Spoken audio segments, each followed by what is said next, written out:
Setelah melarikan diri dari area makam King Qiu, Fang Xing dan Jin Wu melihat tidak ada yang mengejar mereka, jadi mereka langsung terbang ke dermaga kecil di ujung paling timur negara bagian Bohai. Ketika mereka tiba di dermaga, sebuah kapal besar dan berhias megah berlabuh di teluk. Fang Xing dan Jin Wu menaiki perahu bunga dan melihat seorang pria parubaya yang kaya duduk di aula perahu. Dia adalah Taois gemuk Yusan Liang, yang telah menjadi murid inti dari Sekte 100 Binatang. 18 altar teleportasi besar di benua Nanzan semuanya telah dikuasai oleh keluarga Huang Fu dan para loyalisnya. Mereka mungkin menunggumu untuk datang kepada mereka. Jadi, kau tidak bisa pergi melalui altar. Naik perahu ajaib menyeberangi lautan juga bukan pilihan yang baik. Larangan udara yang ditetapkan keluarga Huang Fu belum lama ini untuk menangkapmu masih berlaku. Jika kau terbang di udara, kau akan mudah terlihat oleh mata-mata keluarga Huang Fu. Begitu Fang Xingjin memasuki aula, pendeta Tao yang gemuk itu berdiri dan berkata, jadi aku menyiapkan kapal besar ini untukmu. Kau bisa berpura-pura menjadi tuan muda kaya dari kerajaan Bohai yang pergi melaut untuk bersenang-senang. Ada banyak manusia di dunia ini seperti semut, jadi tidak mudah menjadi sasaran keluarga Huang Fu. Namun, dengan cara ini, kecepatannya jauh lebih lambat, dan kau hanya bisa berlayar di sepanjang pantai. Kapal manusia seperti ini tidak akan mampu menahan angin kencang dan ombak. Haha, jangan khawatir, duduk saja di sini sebentar. Saudara Nangui, sampai jumpa 100 atau 80 tahun lagi. Fang Xing tertawa dan menepuk bahu Taois gendut itu. Pendeta Tao yang gemuk itu mendesah, matanya memerah, dan dia buru-buru mengeluarkan tas penyimpanan lainnya, sambil berkata, topeng hantu rubah hijau dan benih teratai darah yang kau tinggalkan untukku semuanya ada di sini, dan aku meletakkan peti mati giok di kabin di bawah. Selain itu, aku juga menyiapkan sejumlah besar anggur dan makanan yang enak, cukup untukmu, saudara muda Fang, untuk digunakan sementara. Setelah mengatakan ini, dia berhenti sejenak dan kemudian berbisik, dan nama belakangku sebenarnya Yu. Nama saudara Pik kedengarannya sangat menyenangkan. Fang Xing tertawa, mengambil tas penyimpanan, melambaikan tangannya, dan berkata, hati-hati jangan sampai ketahuan. Aku sudah menjelaskan bahwa aku tidak akan menyelamatkanmu. Jika kamu benar-benar tidak bisa bertahan, jangan tinggal di tempat kumuh seperti Sekte 100 Binatang ini. Pergilah ke Gunung Salju. Wan Luo adalah orang menyebalkan tua, tetapi dia bahkan tidak memiliki siapapun untuk melayaninya. Kamu bisa pergi ke sana dan menyanjungnya, dan kamu mungkin akan mendapatkan beberapa keuntungan. Setelah mendengar ini, pendeta Tao yang gemuk itu tahu bahwa Fang Xing sedang berusaha mencari latar belakang yang baik untuk dirinya sendiri. Dia tersentuh dan merasa bersalah. Dia berkata, adik muda Fang, aku memiliki semua yang kumiliki hari ini karenamu. Aku tidak dapat mengungkapkan rasa terima kasihku dengan kata-kata. Sayang sekali aku benar-benar tidak berguna. Ini adalah satu-satunya hal yang dapat kulakukan untuk membantumu. Aku hanya berharap, aku berharap suatu hari, aku benar-benar dapat membantumu. Bodoh amat John denganmu, kamu hanya bicara omong kosong. Fang Xing menendang pendeta Tao gendut yang sedang berbicara tanpa henti itu ke dalam laut, dan melambaikan tangannya kepada para pelayan di atas perahu nyalakan perahu. Kapal besar itu mengangkat layar dan berlayar ke laut. Pendeta Tao yang gemuk itu menyelam keluar dari air dan melihat ke bagian belakang kapal besar itu, tidak tahu apakah harus tertawa atau menangis. Orang menyebalkan kecil ini sungguh tidak disukai. Sambil menyeka air laut dari mukanya, pendeta Tao yang gemuk itu mengumpat tak berdaya. Fang Xing juga tidak suka pendeta Tao gemuk itu mengatakan omong kosong seperti itu, jadi dia menendangnya ke laut alih-alih marah. Namun, dia sangat percaya pada pendeta Tao gemuk itu. Sebelum datang untuk membasminya kali ini, dia meninggalkan dua harta langka, topeng hantu rubah hijau dan benih teratai darah, bersamanya, bersiap untuk memasuki istana abadi dan mengancam kura-kura batu tua itu jika dia tidak bisa melarikan diri setelah memasuki makam King Qiu. Lebih jauh lagi, kalau aku kehilangan nyawaku, aku dapat meminta pendeta Tao yang gemuk itu untuk memberikan kedua harta karun ini kepada Xiaoman. Tentu saja, pikiran bagaimana jika ini sebenarnya adalah alam bawah sadar. Bahkan, ia tidak pernah memikirkan kemungkinan adanya bagaimana jika perahu itu tidak terlalu besar, panjangnya hanya sekitar 10 kaki, dan orang-orang di dalamnya semuanya adalah tukang perahu dan pembantu biasa. Mereka tidak memiliki kultivasi dan pengetahuan yang terbatas. Mereka gemetar ketakutan ketika melihat burung gagak emas, takut burung besar itu akan memakan orang. Mereka telah dibeli lebih awal oleh pendeta Tao yang gemuk bersama dengan perahu, dan sedang menunggu di dermaga. Untuk mencegah berita itu bocor, mereka tidak diizinkan untuk menghubungi dunia luar sampai mereka berlayar. Meskipun dia tidak memiliki kultivasi, dia pandai melayani orang.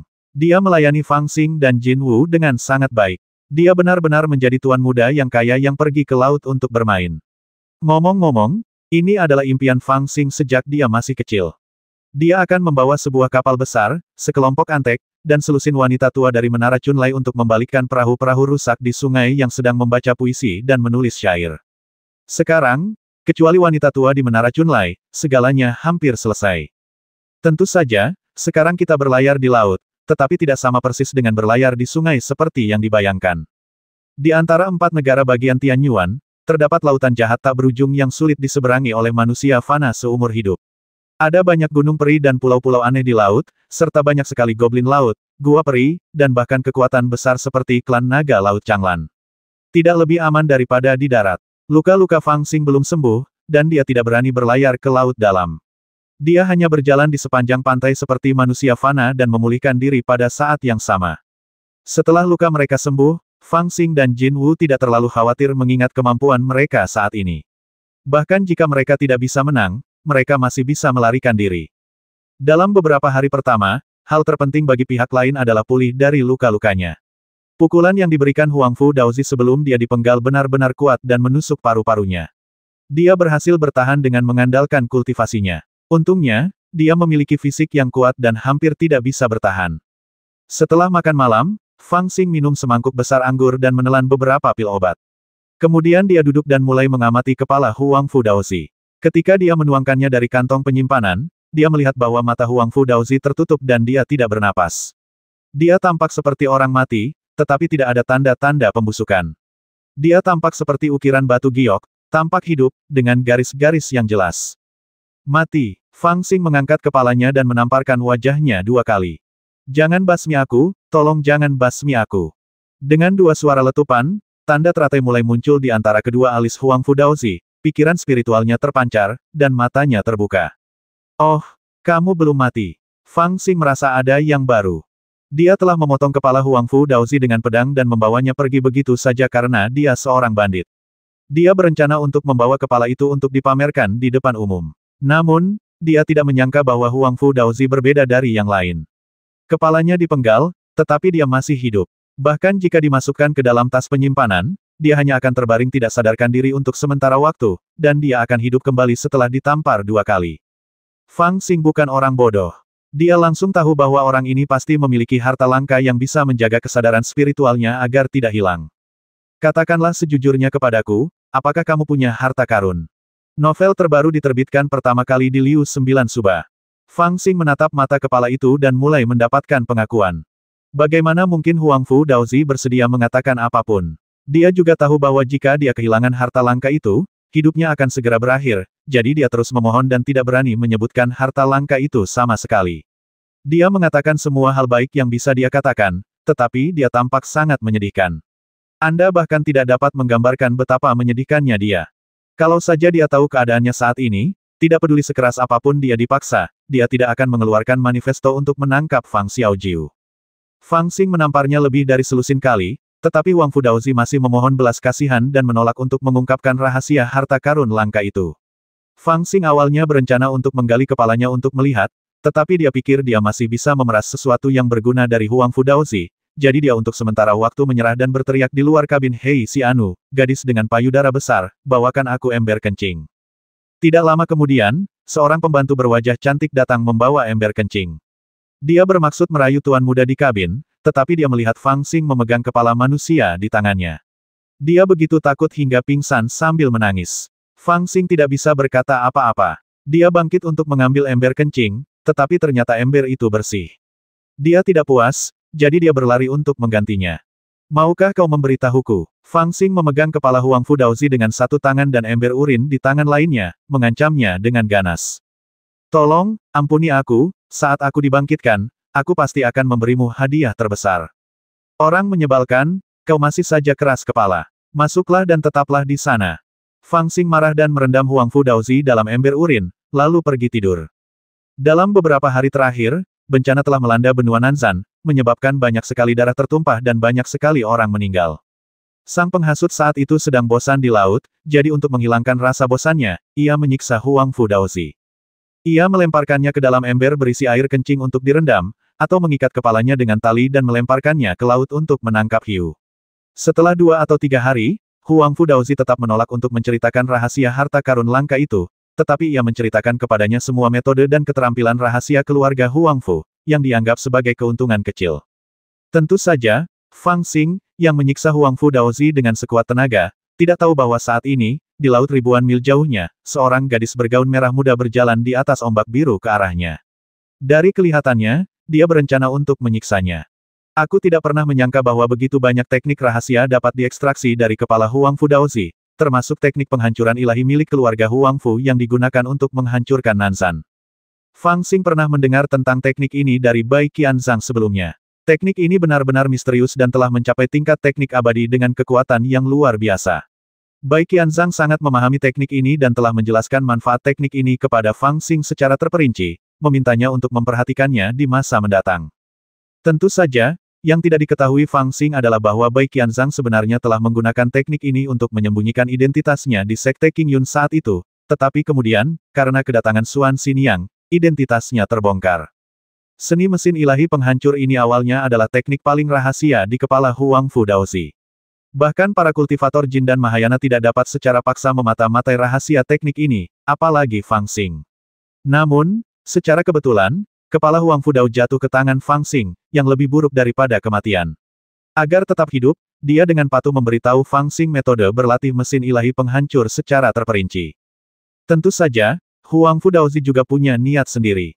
Mempraktikkan seni penghancuran akan menarik roh-roh pendendam dan melembutkan jiwanya. Leluhur Yuanying dari keluarga Huangfu kemungkinan besar akan merasakan sensasi itu dan datang untuk menyelamatkannya. Dia mengatakan ini dengan sengaja untuk mendapatkan kesempatan bertahan hidup. Tentu saja, yang tidak dia ketahui adalah bahwa leluhur Yuanying dari keluarga Huangfu telah mengambil tindakan, tetapi dihentikan oleh seseorang. Setelah Fang Xing memperoleh metode ini, ia mempelajarinya dengan saksama dan merasa metode itu misterius. Bahkan ada metode untuk membentuk ramuan emas di dalamnya, yang merupakan hal yang ia butuhkan. Akan tetapi, ia berpikir bahwa orang-orang selalu berpikir yang terburuk, jadi ia berhati-hati dan tidak langsung mempraktikkannya. Bagaimanapun, untuk saat ini, ia memiliki cukup metode untuk berlatih, dan tugas yang paling mendesak adalah menemukan sumber daya untuk berlatih. Hal lain adalah bahwa Fang Xing bertanya-tanya apakah dia punya harapan untuk menemukan cara untuk menyelesaikan samadhi api sejati. Sekarang dia sudah memiliki fondasi Dao Ungu tingkat menengah. Jika dia bisa melangkah maju satu langkah lagi, dia bisa membentuk fondasi Dao Ungu tingkat tinggi. Bisa dikatakan dia sudah mencapai kesempurnaan dalam tahap pembentukan fondasi. Dengan fondasi Dao ini, dia bisa memasuki jalur ramuan emas dan meraih pahala yang lengkap. Namun, dapat dibayangkan bahwa api sejati samadhi dapat disebut api abadi, dan metode untuk mengisi kembali api ini hanya dapat ditemukan di alam Xuan. Sekarang setelah peluang di alam Xuan telah dijarah, semua sekte dan sekolah telah melindunginya dengan sangat hati-hati. Saya tidak tahu siapa yang memilikinya. Jika saya mencari sedikit demi sedikit dan merampok keluarga demi keluarga, siapa yang tahu kapan saya dapat menemukannya? Dalam situasi ini, aku hanya bisa melangkah selangkah demi selangkah dan terlebih dahulu mengasah kemampuan bertarungku untuk meningkatkan kemampuanku dalam melawan orang lain. Pada hari ini, ia merasa bosan dan makan anggur dingin, minum anggur berusia seabad, dan menggunakan kepala Huangfu Daozi untuk memancing kura-kura. Tanpa sengaja, seekor kura-kura besar bergerak terlalu cepat dan menelan Huangfu Daozi langsung dalam sekali teguk. Huangfu Daozi ketakutan, dan pikiran spiritual yang lemah keluar dari perut kura-kura itu, dan ia terus berteriak tolong. Tolong! Ya ampun, kura-kura laut ini cepat sekali. Fang Xing tidak punya pilihan selain meraih kura-kura laut di udara yang menggoyangkan lehernya untuk menelan Huangfu Daozi. Kemudian dia berjongkok di dek dan berusaha sekuat tenaga untuk membuka mulutnya untuk mengeluarkan Huangfu Daozi. Setelah kelelahan dan berkeringat deras, dia akhirnya menariknya keluar. Sungguh merepotkan. Kenapa kau tidak memberitahuku saja rahasia benda yang ada di kepalamu itu sehingga aku bisa membasmimu? Fang Xing geram, menunjuk hidung Huangfu Daozi dan mengumpat. Huangfu Daozi ingin menangis tetapi tidak ada air mata. Dibandingkan dengan penderitaan yang dialami Tai Rukuang saat itu, dia benar-benar merasa bahwa dia sekarang dalam keadaan tidak dapat hidup atau mati. Selama kurun waktu ini, dia telah bersumpah dengan sungguh-sungguh kepada Fang Xing bahwa dia memiliki harta langka di kepalanya, yang secara pribadi dianugerahkan oleh leluhur Yuanying dari keluarganya ketika dia ditetapkan sebagai Daozi, dan itu dapat melindungi jiwanya dari kepunahan. Awalnya, ini adalah cara untuk melindunginya. Selama jiwanya tidak padam, tidak peduli seberapa serius cederanya, ada harapan bahwa dia bisa diselamatkan. Dengan kata lain, ketika mempraktikkan beberapa teknik yang dapat dengan mudah merusak kesadarannya, dengan harta langka ini, dia juga dapat memastikan bahwa dia tidak akan tersesat. Namun, Keluarga Huang Fu mungkin tidak pernah menyangka akan ada bandit seperti Fang Xing, yang akan membasmi orang dan membawa kepala mereka bersamanya. Hal ini mengakibatkan harta langka dan kepala Huang Fu Daozi jatuh ke tangan Fang Xing, sehingga menimbulkan keributan besar. Huang Fu Daozi juga memberitahu Fang Xing bahwa jika dia mengambil harta karun itu dengan paksa, dia akan kehilangan kekuatan spiritualnya, dan harta karun teratai itu akan terbang menjauh. Dia akan kehilangan nyawanya, tetapi dia tidak akan mendapatkan harta karun itu. Itulah sebabnya Fang Xing tidak berdaya dan tidak mengetuk dahinya dengan paksa untuk mengambil harta karun itu. Setelah memarahi Huang Fu Daozi, Fang Xing berbalik dan hendak duduk di kursi malas. Tiba-tiba, dia menjerit dan tubuhnya menegang. Namun, ia melihat seorang gadis dengan rok merah muda duduk di kursi tuanya yang nyaman. Gadis itu tampak berusia sekitar 15 atau 16 tahun, dengan rambut terurai. Ia tampak sangat cantik, kedua kakinya yang terbuka disilangkan. Ia tidak memakai sepatu dan kakinya menendang-nendang. Ia duduk di kursi rotannya sendiri, memakan anggur dinginnya sendiri dan meminum anggurnya yang berusia seabad. Ia lebih tampak seperti seorang pria tua daripada dirinya sendiri. Siapa kamu? Fang Xing tertegun sejenak dan hampir menamparnya. Alasan dia tidak jadi mengikuti undian adalah karena cara datangnya gadis itu sangat aneh sehingga dengan kesadaran spiritualnya yang kuat, dia tidak menyadari kehadirannya. Gadis itu tidak menatap Fang Xing. Dia mengambil dari piring batu akik itu untuk waktu yang lama, mengambil yang paling besar, memasukkannya ke dalam mulut kecilnya, dan memakannya dengan sangat serius dan mabuk. Setelah dia memakan semua dagingnya, dia menoleh, menggembungkan pipinya, dan meludahkan biji anggur dan kulitnya ke laut dengan kepulan. Kemudian dia memejamkan mata dan berpikir sejenak, lalu perlahan mengulurkan tangan ke Fang Xing.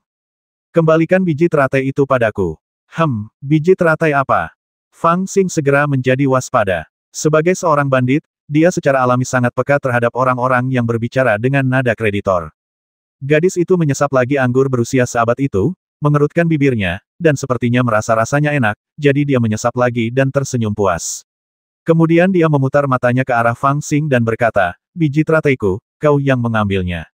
Fang Xing berhenti bicara dan menatap gadis itu dengan kepala miring. Dia merasa aura pada gadis itu tampak sedikit familiar, tetapi tidak peduli bagaimana dia memandangnya, dia tidak dapat mengingat di mana dia pernah melihatnya sebelumnya, apalagi ingatan apapun yang berhubungan dengan biji teratai. Dia yakin bahwa gadis ini ada di sini untuk membuat masalah. Mungkin dia adalah makhluk di laut yang telah berubah menjadi roh dan berlari ke perahu untuk membingungkannya. Kalau begitu aku harus menidurkannya dulu, baru mengukusnya. Dia telah mengaktifkan cermin dewa dan Ibel Yin yang secara diam-diam, tetapi ingin melihat tingkat kultivasinya. Setelah melihatnya, dia merasa lega. Ternyata gadis ini baru berada di tahap akhir pembangunan fondasi. Karena dia bukan ramuan emas, dia tidak perlu takut. Dengan kemampuannya sendiri, dia tidak akan kalah dalam perkelahian dengan seseorang yang berada di tahap akhir pembangunan fondasi. Amarahnya menjadi lebih buruk lagi. Dia tersenyum dan duduk di sandaran tangan kursi rotan. Dia mengangkat tangannya untuk memegang dagu gadis itu dan berkata dengan senyum licik, kemarilah, beritahu aku teratai apa. Tindakannya benar-benar di luar dugaan gadis itu. Rahangnya yang sedang mengunyah anggur membeku dan matanya menunjukkan ekspresi tidak percaya. Setelah 3 kali tarikan napas, wajahnya berubah sedikit merah. Sebuah cahaya berkelebat di sekelilingnya dan kekuatan yang tak terlukiskan terpancar darinya. Fang Xing mengeluarkan teriakan aneh, terbang puluhan kaki jauhnya, dan jatuh tertelungkup ke laut. Apa yang sedang terjadi? Novel terbaru diterbitkan pertama kali di Liu 9 Suba. Teriakan aneh ini mengejutkan tukang perahu dan si gagak emas besar yang sedang mengamati peti mati giok di kabin. Mereka semua berlari ke geladak untuk melihat. Setelah melihat gadis berbaju merah muda itu, mereka semua tertegun dan tidak maju. Tukang perahu dan pembantunya ketakutan melihat wajah cantik gadis itu. Mereka tanpa sadar merasa malu dan tidak berani maju. Si gagak emas besar sangat waspada dan merasa ada yang tidak beres. Fang Xing, yang terlempar ke laut, tidak mengatakan sepatah kata pun dan bahkan tidak mengapung. Dia menyelam ke dasar laut dan mencoba berenang menjauh dengan cepat. Dia tidak bodoh. Setelah terlempar kembali, dia langsung tahu bahwa dia telah menabrak dinding bata. Jika tidak ada yang salah dengan cermin dewa dan Ibel Yin yang miliknya, maka gadis ini pasti telah menyembunyikan tingkat kultivasinya. Bagaimana mungkin ini adalah keterampilan yang hanya bisa dimiliki oleh mereka yang telah membangun fondasi mereka? Dia mampu membuatku melayang dalam sekejap, jadi dia pastilah seorang ahli ramuan emas. Tidak, aku harus lari cepat. Ia tenggelam ke dasar laut, tubuhnya lincah seperti ikan, dan dalam sekejap ia melesat ratusan kaki jauhnya tanpa menoleh ke belakang. Namun, gadis itu tampaknya telah menemukan rahasia pelariannya melalui laut, dan tampaknya menganggapnya sangat lucu. Dia tertawa kecil dan mengaitkan jarinya. Tali yang baru saja dilemparkan ke geladak dan digunakan untuk mengikat kepala Huang Fu Daozi untuk menangkap kura-kura terbang ke tangannya.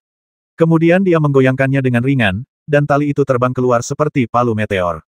Tali abadi itu didorong hingga batas maksimal. Awalnya, jaraknya hanya sekitar 30 kaki, tetapi di luar dugaan, di tangannya, tali itu ternyata sangat berguna.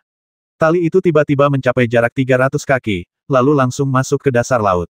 Setelah 3 tarikan napas, senyum muncul di sudut mulutnya. Dia dengan lembut mengangkat tali abadi itu, dan Fang Xing, yang mencicit dan menjerit, ditangkap olehnya seperti kura-kura. Kemudian, gadis itu mengayunkan tali abadi, dan tali itu berputar ke bagian belakang kabin.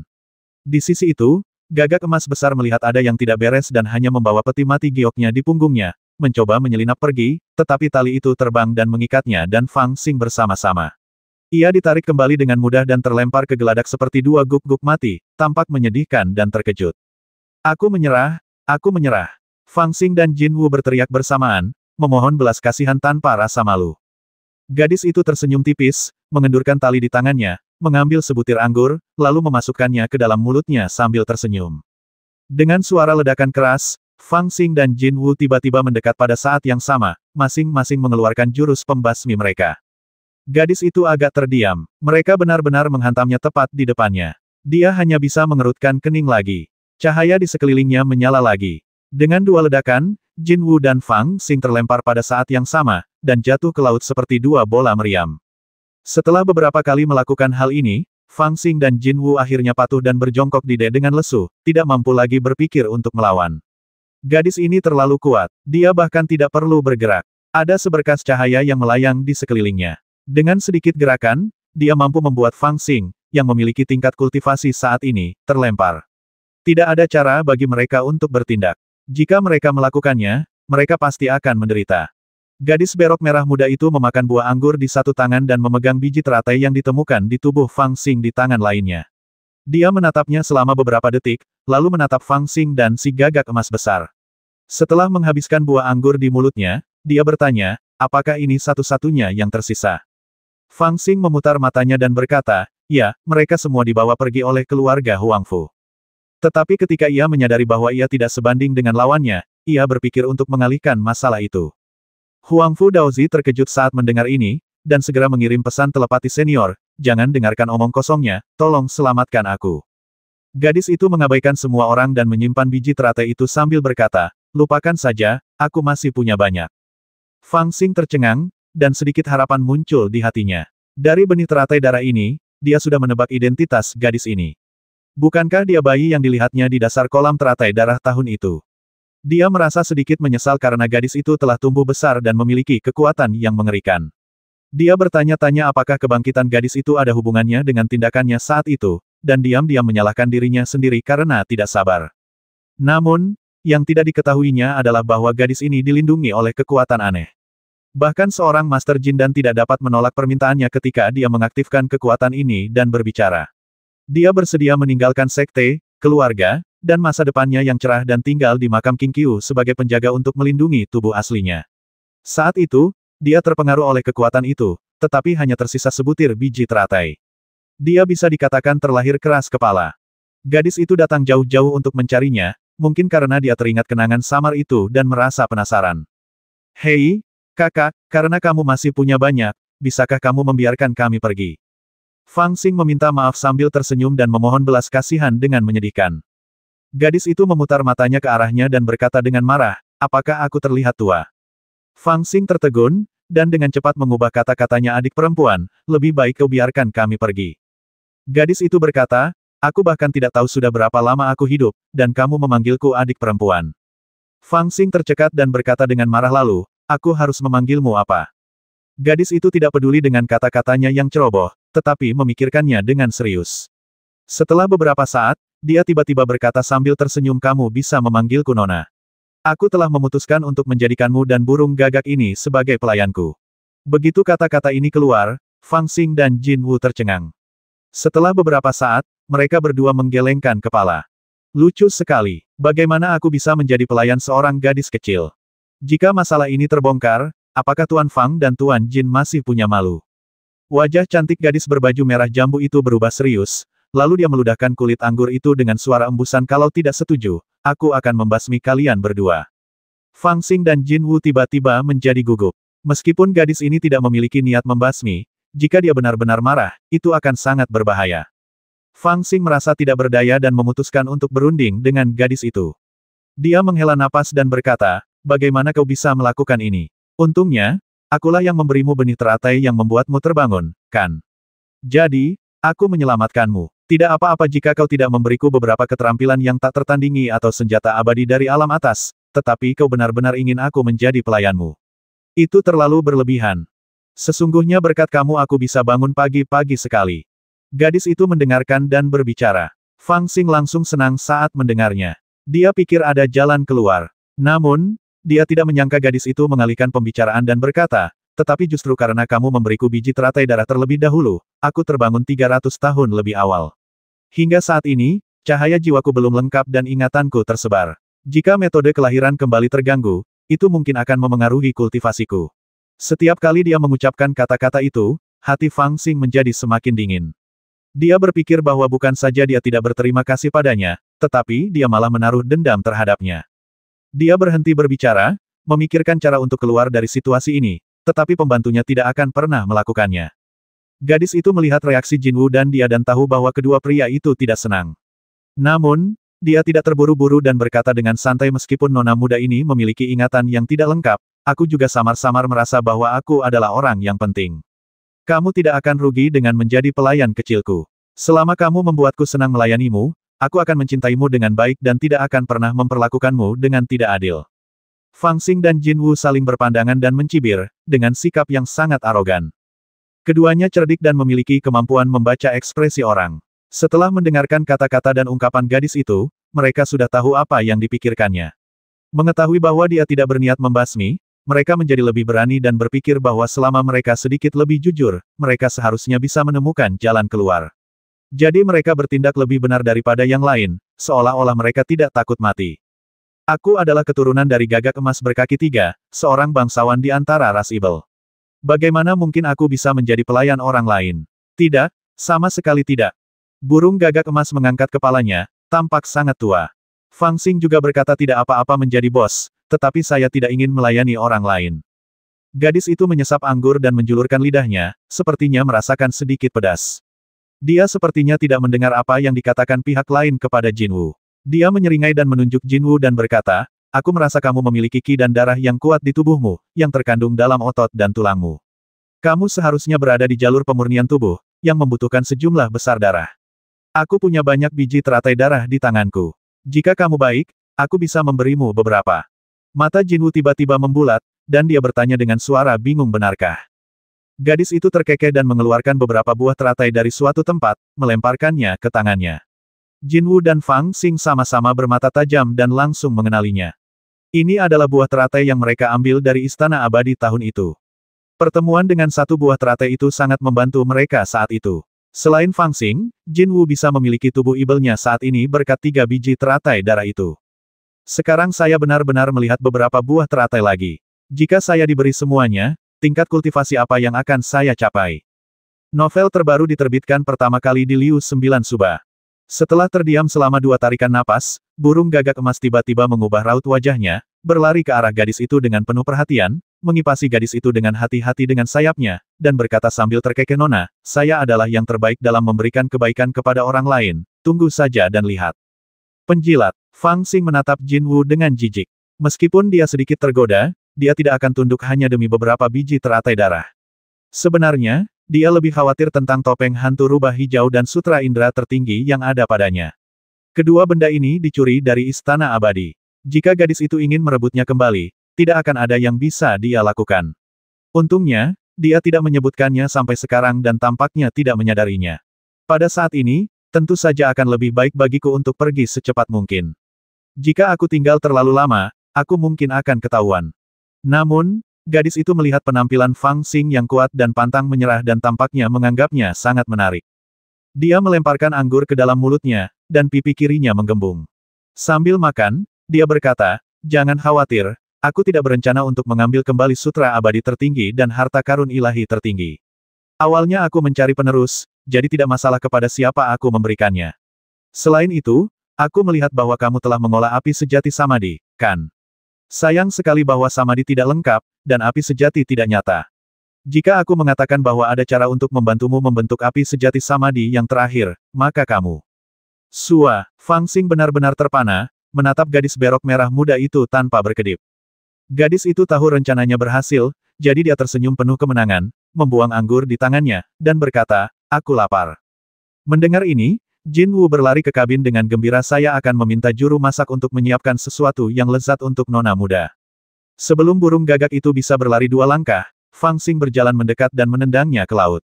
Ia menggosok tangannya dan berkata kepada gadis itu sambil tersenyum, makanan yang dibuat oleh juru masak itu hambar. Apa yang bisa dimakan? Gagak otang pembawa sial ini sama sekali tidak tahu bagaimana melayani orang. Nona, apa yang ingin Anda makan? Saya akan memasaknya sendiri untuk Anda. Apa? Gadis itu tertawa gembira, lalu berpikir sejenak dan berkata, daging, aku ingin makan daging, yang dagingnya ada perut nangui, gemuk dan ramping, dengan saus manis dan asin, dimasak dengan api kecil, berlemak tapi tidak berminyak, dan mulutku penuh minyak saat menggigitnya. Saat dia berbicara, matanya bersinar dengan cahaya aneh, dan dia tampaknya tidak menyadari bahwa ada jejak air liur mengilap yang menggantung di sudut mulutnya. Kamu sangat kurus, tidak punya dada atau pantat, dan kamu suka makan daging. Fang Xing melirik Lian Nu, mengeluh dalam hati, namun tersenyum senang di permukaan. Baiklah, aku akan membuatkanmu daging nangui rebus. Lian Nu juga sangat puas dengan penampilannya dan berkata sambil tersenyum, bagus sekali, lakukan lebih banyak lagi. Ngomong-ngomong, siapa namamu? Fang Xing tersenyum sangat menyanjung dan berkata, tidak usah sopan, panggil saja aku Xiao Fang. Itu adalah impian saya sejak kecil untuk pergi melaut, tetapi ternyata itu hanya perjalanan mencari makan. Wanita muda dengan identitas yang tidak diketahui dan asal-usul yang misterius ini memang rakus. Sejak dia menggunakan paksaan dan suap untuk merekrut Fang Xing dan Jin Wu sebagai antek-anteknya, dia tidak pernah berhenti makan. Ada begitu banyak barang di atas kapal, tetapi itu tidak cukup baginya untuk dimakan sendiri. Pendeta Tao yang gemuk itu awalnya menimbun persediaan anggur dan makanan untuk Fang Xing selama hampir setahun, tetapi semuanya habis dalam waktu kurang dari sebulan. Namun, wanita muda itu tidak keberatan. Karena bahan-bahannya sudah habis, ia hanya akan menggunakan bahan-bahan lokal. Tentu saja, ia harus makan makanan laut di laut. Jadi, kerang tua yang telah berubah menjadi roh di Pulau Bizen, ikan ibel berculas satu dan bersirip lebar di Teluk Suelang, prajurit udang yang hanya memiliki 300 tahun Taoisme, dan jenderal kepiting yang menduduki sebidang laut dan menjarah makhluk-makhluk yang lewat semuanya ditangkap oleh Fang Xing dan Jin Wu, 2 anteknya. Mereka dikukus, dimasak dengan api kecil, atau dipanggang di atas api, dan wanita muda itu diberi makan begitu banyak sehingga dia tidak ingin makan apapun lagi.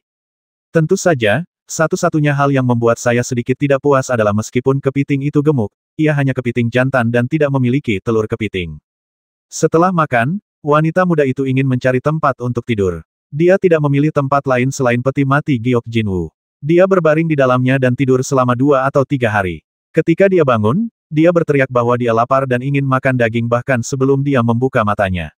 Fang Xing sudah memikirkannya beberapa kali, apakah akan melemparkan gadis itu ke laut saat dia sedang tidur, dan kemudian dengan cepat melarikan diri bersama Jin Wu. Namun, Jin Wu enggan berpisah dengan peti mati gioknya, dan juga enggan berpisah dengan biji teratai darah di tangan gadis teratai itu. Setelah beberapa saat ragu-ragu, Fang Xing juga merasa bahwa jika gadis ini benar-benar memiliki cara untuk mengisi kembali api sejati Samadhinya, akan sangat disayangkan untuk pergi, jadi dia harus menanggungnya. Sekarang, dia sedang berusaha meningkatkan kultivasinya. Dia memiliki pil Dewa 99 yang kembali di dalam tubuhnya, dan dia selalu dapat meningkatkannya dengan menemukan beberapa pembuluh darah spiritual lagi. Mengenai taktik bertarungnya, dia telah dengan tekun melatih keterampilan tanpa nama yang diberikan oleh embrio pedang hitam, dan peningkatannya juga cukup cepat. Selain itu, dia biasanya melatih sutra induksi Tai Sang dan sebagainya, jadi dia memiliki sutra untuk diandalkan dan keterampilan untuk dipahami. Satu-satunya hal yang harus dia lakukan adalah meningkatkan api sejati Samadhinya. Si idiot di depannya ini, yang tampaknya tidak melakukan apa-apa selain makan dan tidur, tampaknya menjadi satu-satunya harapannya untuk menyempurnakan api sejati Samadhinya. Biasanya, dia bersikap hati-hati dan berusaha mencari tahu identitas dan asal-usul wanita muda ini. Sayangnya, dia tidak menjelaskan secara rinci. Awalnya, Fang Xing mengira dia sengaja membuat alasan, tetapi kemudian dia mengetahui bahwa dia benar-benar tidak dapat mengingatnya. Gadis ini hanya tahu bahwa ia datang ke dunia ini untuk suatu tujuan, tetapi jiwanya belum lengkap dan ingatannya tercerai-berai. Setiap kali ia memikirkan hal-hal itu, ia pasti akan sakit kepala. Oleh karena itu, ia merasa tenang dan menganggap dirinya datang ke dunia ini untuk mencari makanan lezat. Adapun tugas dan tanggung jawab penting lainnya, ia hanya melupakannya. Dengan kata lain, ia akan mengingatnya cepat atau lambat. Kedua lelaki dan burung gagak itu berjalan santai di laut selama sekitar 2 bulan, yang cukup bebas. Karena tidak nyaman membawa perahu yang penuh dengan manusia, mereka hanya menemukan sebuah pulau, melepaskan para tukang perahu dan pelayan, dan memberi mereka imbalan berupa uang, yang dianggap sebagai pengembalian kebebasan mereka. Dengan cara ini, mereka bisa masuk ke laut dengan santai dan bersenang-senang. Tidak ada tempat berbahaya di laut dalam yang mereka takuti untuk dikunjungi. Tentu saja, meskipun kedua orang ini dan Wu sangat cakap, mereka pasti akan menghadapi risiko sesekali. Suatu ketika ia sedang menangkap ikan laut segar untuk wanita muda itu, ia bertemu dengan monster laut raksasa yang hidup di laut dalam. Monster itu tampak seperti gurita, dan panjangnya hampir 1000 kaki, yang sangat menakutkan. Monster laut ini hanya berada pada tahap pembangunan fondasi setengah langkah, tetapi terlalu besar untuk diukur dengan level biasa. Dilihat dari kekuatannya saja, bahkan seorang kultivator jin dan mungkin akan kesulitan menghadapinya. Fang Xing dan Jin Wu tampak sangat tenang, menunggu wanita muda itu bergerak. Namun, saat gurita itu semakin dekat, wanita muda itu tidak menunjukkan niat untuk bergerak. Sebaliknya, dia tampak sangat tenang menunggu dia dan Jin Wu bergerak. Apa yang kau lihat? Basmi saja. Melihat monster laut raksasa datang ke arahnya seperti kekuatan yang luar biasa, Fang Xing akhirnya tidak tahan lagi. Wanita tertua menatapnya dengan pandangan aneh dan berkata, "Kalau begitu, kamu lanjutkan saja." Ekspresi Fang Xing berubah saat mendengar ini, benda ini sangat besar, kau ingin aku menaikinya. Wanita tertua berkata dengan nada biasa, tentu saja kamu harus melakukannya. Kamu adalah pelayan kecilku, bukankah sudah menjadi kewajibanmu untuk melindungiku? Fang Xing sangat marah dan berteriak, kalau begitu aku harus bisa mengalahkannya. Kamu sangat kuat, mengapa kamu tidak bertindak? Wanita tertua berkata, aku juga tidak bisa mengalahkannya. Cahaya jiwaku belum lengkap saat ini, jadi sulit bagiku untuk merapal mantra. Selain itu, tubuhku terlalu rapuh sekarang, dan tidak cocok untuk pertempuran jarak dekat. Jika aku tidak sengaja merusaknya, aku tidak akan bisa memperbaikinya di masa mendatang. Fang Xing benar-benar tercengang. Dia dan Jin Wu saling memandang dengan bingung, tidak dapat menjawab. Setelah sekian lama, dia akhirnya terus berteriak, lari. Kedua lelaki dan burung gagak itu pun langsung lari terbirit-birit, sedangkan Putri Duyung tidak dapat mengejar mereka, sekeras apapun ia berusaha. Baru pada saat inilah Fang Xing menyadari bahwa wanita muda ini tidak sekuat yang dibayangkannya. Dengan cahaya jiwanya yang belum sempurna, dia hanya bisa mengeluarkan beberapa mantra kecil. Tubuhnya rapuh, membuatnya sulit untuk melakukan pertarungan jarak dekat.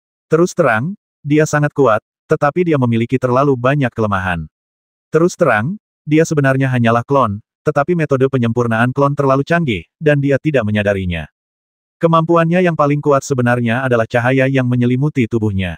Tampaknya itu adalah perwujudan mantra kuat yang dapat melindunginya dari bahaya, atau bahkan dari makhluk hidup manapun yang mendekatinya. Namun, mantra itu pasti ada batasnya, dan aku bertanya-tanya apakah mantra itu dapat menahan ramuan emas. Fang Xing yang semula mengira telah menemukan pendukung kuat, tiba-tiba merasa bahwa gadis ini sangat tidak bisa diandalkan.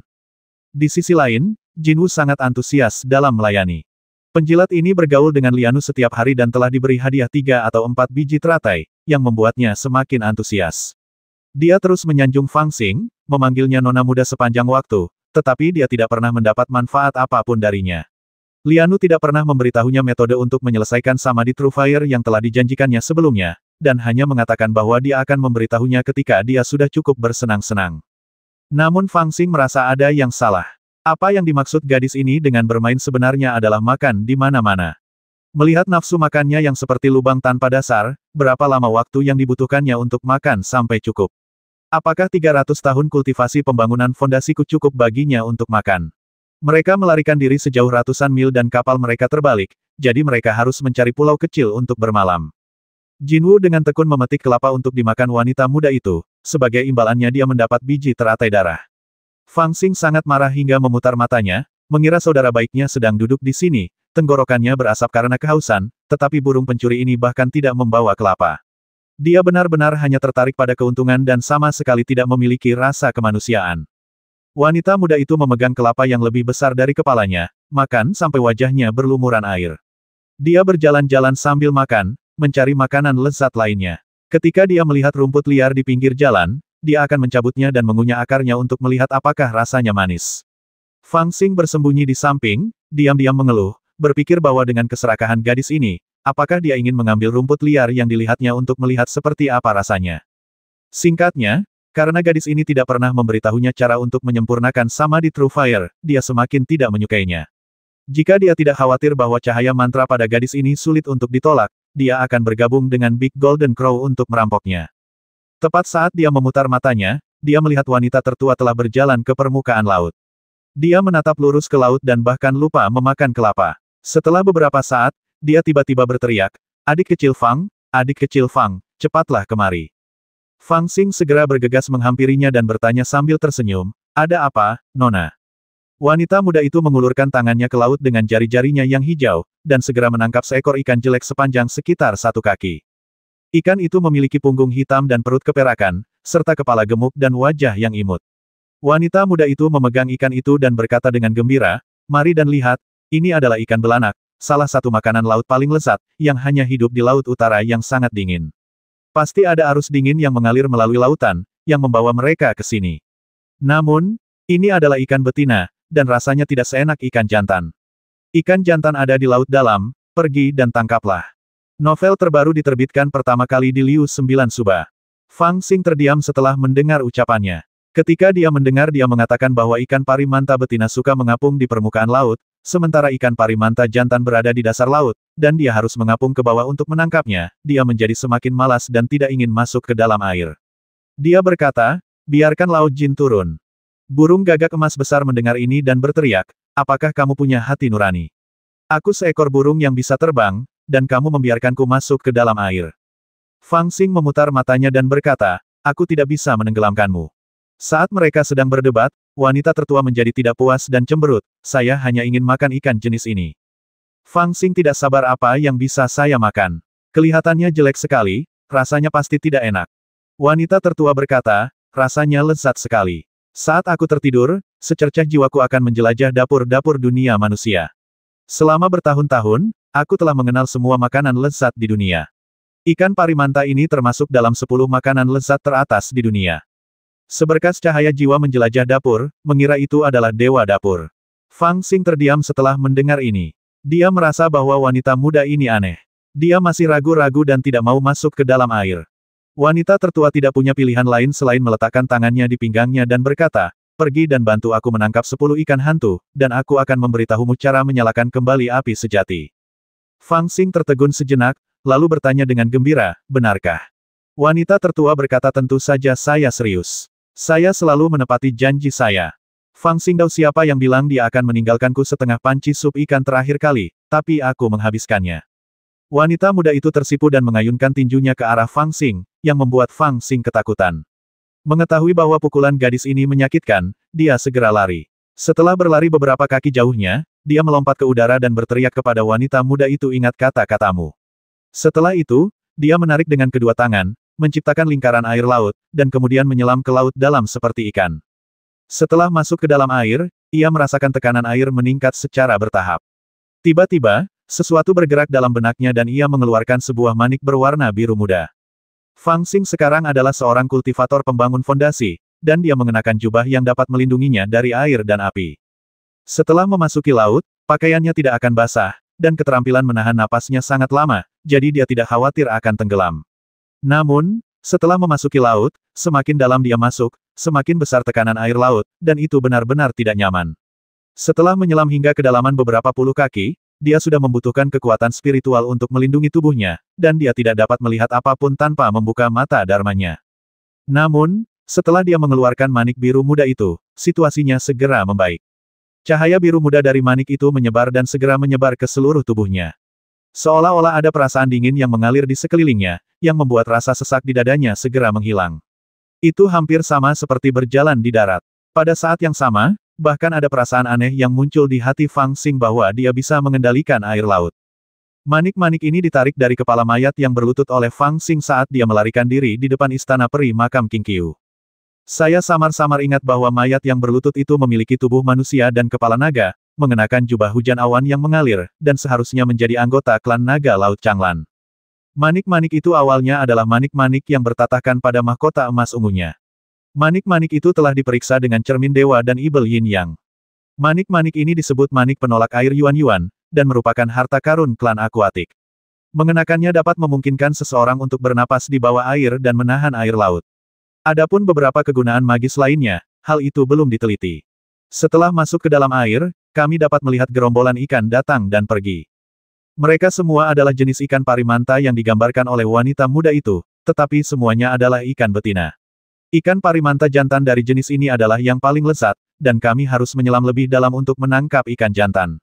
Kami terus menyelam sejauh 100 kaki dan akhirnya melihat seekor ikan parimanta berenang perlahan mengikuti arus laut. Ikan itu tampak kurus, tetapi merupakan makanan lezat yang langka di dunia.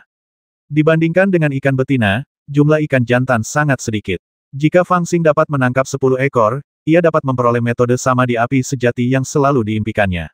Tentu saja, ia tidak berani menunda. Ia menjentikkan jarinya dan aliran air berubah menjadi jaring air, menutupi bagian depan. Ikan hantu itu waspada dan mencoba melarikan diri seperti kilat, tetapi terperangkap dalam jaring air dan ditarik kembali di depan Fang Xing. 1. Fang Xing menghitungnya tetapi tidak memasukkannya ke dalam kantong penyimpanan. Sebab, begitu ikan-ikan itu dimasukkan ke dalam kantong penyimpanan, mereka akan mati dan rasanya akan berkurang. Oleh karena itu, ia hanya mencabut sehelai rumput air dari karang di dasar laut, menusuk insangnya dan memegangnya di tangannya, lalu terus mencari ke depan. Selama ia melihat keberadaan ikan tersebut, ia tentu dapat menangkapnya dengan mudah. Tidak sulit, tetapi jumlah ikan tersebut terlalu sedikit dan sulit ditemukan. Setengah jam telah berlalu, dan ia hanya menangkap 6 ekor, tetapi ia masih menghitung 4 ekor. Tepat saat dia ragu-ragu apakah akan naik dan beristirahat sejenak sebelum turun, dia tiba-tiba melihat seekor ikan parimanta yang gemuk dan berekor besar berenang perlahan keluar dari gumpalan rumput laut di depannya. Ikan itu tampak seperti jantan. Fang Xing langsung sangat gembira, berpikir bahwa berdasarkan ukuran ikan parimanta ini, setidaknya ikan itu bisa bernilai 3 ikan parimanta lainnya. Jika dia menangkap ikan parimanta itu dan yang lainnya, dia tidak perlu khawatir lagi. Memikirkan hal ini, dia segera mengaduk ombak air untuk menangkap ikan, tetapi pada saat ini, ombak air di depannya di sebelah kiri tiba-tiba bergetar, seolah-olah ada makhluk besar yang menyerang. Fang Xing sedikit terkejut, dan kemudian dia melihat 2 ikan aneh yang mengenakan baju besi bergegas dari samping. Salah satu dari mereka memegang tombak di tangannya, dan yang lainnya memegang jaring perak. Mereka hanya mengulurkan tangan dan menangkap ikan hantu di jaring. Pada saat kritis ini, seseorang benar-benar mulai merampok. Fang Xing sangat marah ketika melihat ini sehingga dia menyingsingkan lengan bajunya dan memutuskan untuk membasmi kedua monster itu terlebih dahulu. Namun, sebelum dia sempat memancarkan pikiran ilahi dan berteriak, dia melihat kedua monster laut itu berhenti, menatap beberapa ikan ibel di tangan Fang Xing dengan 2 pasang mata aneh, dan raut wajah mereka yang jelek tampak gembira. Orang yang memegang garpu berteriak keras, menunjuk ke arah Fang Xing, dan berteriak, "Dari mana asalmu, dasar monkey manusia liar? Beraninya kau datang ke wilayah laut di bawah kendali sang putri untuk berburu. Kenapa kau tidak cepat menyerah?" Ketika mereka berbicara, suara mereka langsung menggetarkan air laut, membuat mereka tampak agung. Mendengar mereka berbicara, Fang Xing yang hendak bertindak, berhenti dan menatap mereka dengan penuh minat. Dia melihat kedua monster itu, yang satu memiliki sirip punggung, mulut yang besar dan lebar, serta taring yang tajam. Meskipun berbentuk manusia, bentuk tubuhnya lebih mirip hiu. Itu pasti roh hiu. Yang satu lagi bertubuh lunak, mengenakan jubah putih, dan memiliki 2 cangkang besar di punggungnya. Itu jelas merupakan kerang tua yang telah menjadi roh. Mereka semua mengenakan baju besi tipis, dan tampaknya mereka bukanlah sekelompok gerilyawan, tetapi mungkin bawahan dari beberapa monster laut besar. Namun Fang Xing tidak peduli dengan semua itu. Dia akan berdebat bahkan ketika keadaan tidak masuk akal pada hari-hari biasa, apalagi 2 monster laut buta ini yang mencoba memprovokasinya. Setelah melihatnya, dia tersenyum dan bergegas maju tanpa menyapa, dan hendak membasmi ikan mantis di keranjang ikan di belakang mereka. Kedua sirene panik ketika mereka melihat ini, dan merapal mantra air untuk melawan pada saat yang sama. Hiu itu segera berubah ke wujud aslinya, membuka mulutnya yang berdarah dan menelan Fang Xing, sedangkan roh kerang tua itu membuka mulutnya dan memuntahkan sebutir kristal bening, yang memancarkan cahaya terang dan menarik arus laut untuk bergulung ke arah Fang Xing. Meskipun kedua monster kecil ini baru berada di tahap awal pembangunan fondasi, mereka juga sangat sombong. Pertama, sebagai monster laut, mereka secara alami memiliki keuntungan di dalam air, dan tidak menjadi masalah bagi mereka untuk melawan para kultivator di tahap tengah pembangunan fondasi. Kedua, mereka berada di wilayah mereka sendiri, jadi mereka secara alami percaya diri. Namun, mereka tidak pernah menyangka akan bertemu dengan ibel kecil seperti Fang Xing. Mereka hanya menganggap mereka sebagai ikan dan udang kecil, jadi bagaimana mereka bisa menganggap mereka serius? Ledakan. Dia menamparkan dengan telapak tangannya, dan kekuatan telapak tangan mengaduk aliran tangan menjadi bola meriam, yang langsung membuat roh hiu itu pusing. Kemudian dia meraihnya di udara dan menggunakan mantra gravitasi. Dia menyendoknya di air laut dan menangkap manik-manik pengikat air yang dimuntahkan oleh roh kerang tua itu. Kemudian dia merentangkan tali abadi seperti ikan yang berenang, dan membungkus erat kedua monster laut itu, dengan mudah mengikatnya dengan erat. Dia sudah memiliki kekuatan yang tak terkalahkan di tahap pembentukan pondasi, dan dengan bantuan manik-manik anti-air Yuan-Yuan, dia bahkan lebih kuat di dalam air. Dia tidak lebih buruk dari monster laut yang secara alami pandai mengendalikan air, dan bahkan mungkin lebih baik dari mereka. Terlalu mudah baginya untuk menghadapi kedua monster laut ini. Dia ingin membasmi mereka secara langsung, tetapi kemudian dia ingat bahwa wanita muda itu memiliki nafsu makan yang besar, dan 10 ikan ibel ini mungkin tidak cukup untuk dia dan Jinwu, jadi dia memutuskan untuk mengikat kedua orang ini bersama-sama dan menyiapkan mereka untuk makan siang, jadi dia hanya meraih dan menarik mereka. Wanita muda itu dengan penuh semangat menunggu Fang Xing kembali. Ketika dia melihatnya keluar dari air, dia segera menjatuhkan kelapa di tangannya, melompat-lompat, dan dengan gembira datang untuk menyambutnya. Dia melihat dua sirene di tangan Fang Xing, tetapi tidak menganggapnya serius. Perhatiannya langsung terfokus pada serangkaian ikan pari manta di tangan Fang Xing, matanya bersinar, dan dia berharap bisa naik dan menggigitnya. Fang Xing melemparkan hiu dan kerang tua itu tepat di depan Jinwu rebus hiu itu, dan panggang kerang tua itu dengan bawang putih cincang. Penampilan yang sangat terampil dan tenang ini membuat kerang tua dan roh hiu itu ketakutan. Roh hiu itu berteriak dengan suara takut-takut, beraninya kau memakan kami. Jangan salahkan aku karena tidak memperingatkanmu. Putriku sedang menyelenggarakan perjamuan untuk peri Duo Qingdao dari Gunung Beishen di Istana Liuli yang berjarak 3.000 mil. Dia secara khusus memerintahkan kami berdua untuk datang dan menangkap harta karun laut untuk perjamuan itu. Kau, seorang kultivator manusia, berani menyentuh kami. Apakah kau tidak takut putri akan memimpin pasukan dan menginjak-injakmu menjadi pasta daging? Peri Tao yang penuh cinta. Fang Xing sedikit terkejut saat mendengar ini. Dia tahu tentang sekte Duo Qingdao di Gunung Beishen. Faktanya, sekte itu adalah sekte tempat 3 goblin Gunung Beishen berasal. Dia pernah berurusan dengan mereka sebelumnya di Suanyu pada waktu itu, tetapi rencananya berubah kemudian. Dia memimpin anak buahnya untuk merampok makam pedang secara langsung, dan tidak berencana bersama mereka untuk mendapatkan embrio pedang di makam pedang. Itu juga merupakan nasib buruk mereka bahwa setelah semua perencanaan, mereka tidak mendapatkan apa-apa pada akhirnya. Aku pikir aku sudah meninggalkan Nanzan dan tidak akan pernah bertemu lagi dengan teman-teman lamaku di lautan luas ini, tetapi aku tidak menyangka akan mendengar kabar tentang mereka di sini. Mereka ternyata telah bersekutu dengan seorang putri laut dan akan mengadakan konferensi merah yang aneh. Putri yang kau bicarakan, apakah itu, gadis dari keluarga Long yang memakan orang tanpa meninggalkan tulang? Novel terbaru diterbitkan pertama kali di Liu 9 Suba. Pada saat ini, pengetahuan luas Jinwu berguna dan dia bertanya dengan rasa ingin tahu. Roh hiu itu sangat gembira saat melihat Gagak Emas mengetahui nama putrinya. Ia berkata dengan bangga, benarkah? Putriku adalah putri tertua Raja Naga Laut Changlan. Kultivasinya sebanding dengan alam dan telah mencapai tahap ramuan emas. Siapa yang tidak tahu bahwa Laut Seribu Aliran ini adalah wilayahnya? Kalian para kultivator, yang tidak tahu dari mana kalian berasal, tidak melaporkannya, tetapi kalian berani menyakiti kami. Mendengar kerang tua itu berbicara dan meniup, Jinwu tidak peduli. Dia tersenyum dan berkata, apa itu Red Society? Si tua kerang itu pintar dan dapat melihat bahwa orang-orang ini sangat berani. Mereka takut bahwa nama sang putri tidak akan membuat mereka takut tetapi akan membuat mereka marah, jadi dia bergegas berkata di hadapan hiu itu, rekan-rekan Taoisku, klub Hong Hong ini adalah pesta perekrutan menantu yang diadakan oleh putriku dan 3 peri perempuan dari Gunung Dewa Utara Duo Qingdao. Undangan telah dikirim sejak lama, dan aku tidak tahu berapa banyak orang berbakat di dunia dan sekte yang telah datang ke sini. Tidak peduli apakah Anda berbakat atau cantik, selama Anda dapat disukai oleh orang-orang itu, Anda dapat menjadi tamu mereka. Saya melihat bahwa teman Taois ini tidak terlalu tua dan memiliki kekuatan yang kuat. Jika dia menghadiri klub Hong Hong, tanah yang lembut itu akan memabukkan. Mengapa kami tidak memimpin jalan dan mengajak Anda untuk melihat-lihat? Fang Xing tertegun mendengar kata-kata ini, sementara Jinwu bersembunyi di samping dan menyeringai jahat. Ini tentang menjadi seorang kekasih dan kesayangan, apa sih Red Club ini? Si kerang tua merasa cemas ketika Fang Xing tidak langsung setuju. Dia berbalik dan melihat wanita muda itu tersenyum pada ikan komedo hitam itu. Dia mendapat ide dan berkata dengan sengaja, kalian datang jauh-jauh ke sini untuk menangkap ikan komedo hitam ini. Kalian tahu kalian ahli dalam makanan lesat. Klub Hong Hong milik putri kami memiliki banyak sekali makanan lesat, termasuk ikan komedo hitam Laut Utara, ular berkulit bunga Laut Selatan, naga bintang 3 Laut Timur, dan pencuri 8 harta karun Laut Barat. Ada banyak sekali makanan lesat, dan kami juga memiliki anggur peri Istana Naga. Laut Seribu Arus kami mengumpulkan arus dari seluruh lautan, dan juga membawa banyak makanan lesat. Bagaimana mungkin kalian tidak pergi ke klub Hong Hong untuk mencicipinya?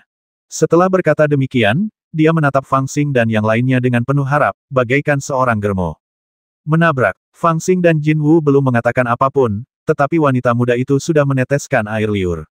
Mendengar banyak sekali makanan lezat, wanita muda itu tidak peduli dengan hal lain dan tentu saja memutuskan untuk pergi ke klub Hong Hong. Melihat Jin Wu terus-terusan menyeringai, Fang Xing tahu bahwa klub merah ini tidak sederhana, jadi dia berbisik untuk mencari tahu apa yang sedang terjadi. Setelah penjelasan Jin Wu, dia akhirnya mengerti. Dia tercengang, dan hatinya terguncang. Dia merasa gatal di hatinya, dan dia menyeringai beberapa kali. Tiba-tiba, dia merasa harus pergi berkunjung. Klub merah yang disebut-sebut ini, bukankah itu surganya para pria? Ternyata yang disebut pertemuan Hong Hong adalah pertemuan di mana Putri Istana Naga mencari seorang suami. Itu juga merupakan pertemuan akbar di antara para monster dan kultivator di Laut Cina Selatan, yang diadakan setahun sekali. Terus terang, itu seperti menara Chunlai di dunia fana yang dibuka setahun sekali. Naga pada dasarnya penuh nafsu. Sejak zaman kuno, leluhur naga memiliki gaya hidup yang sangat buruk dan kacau.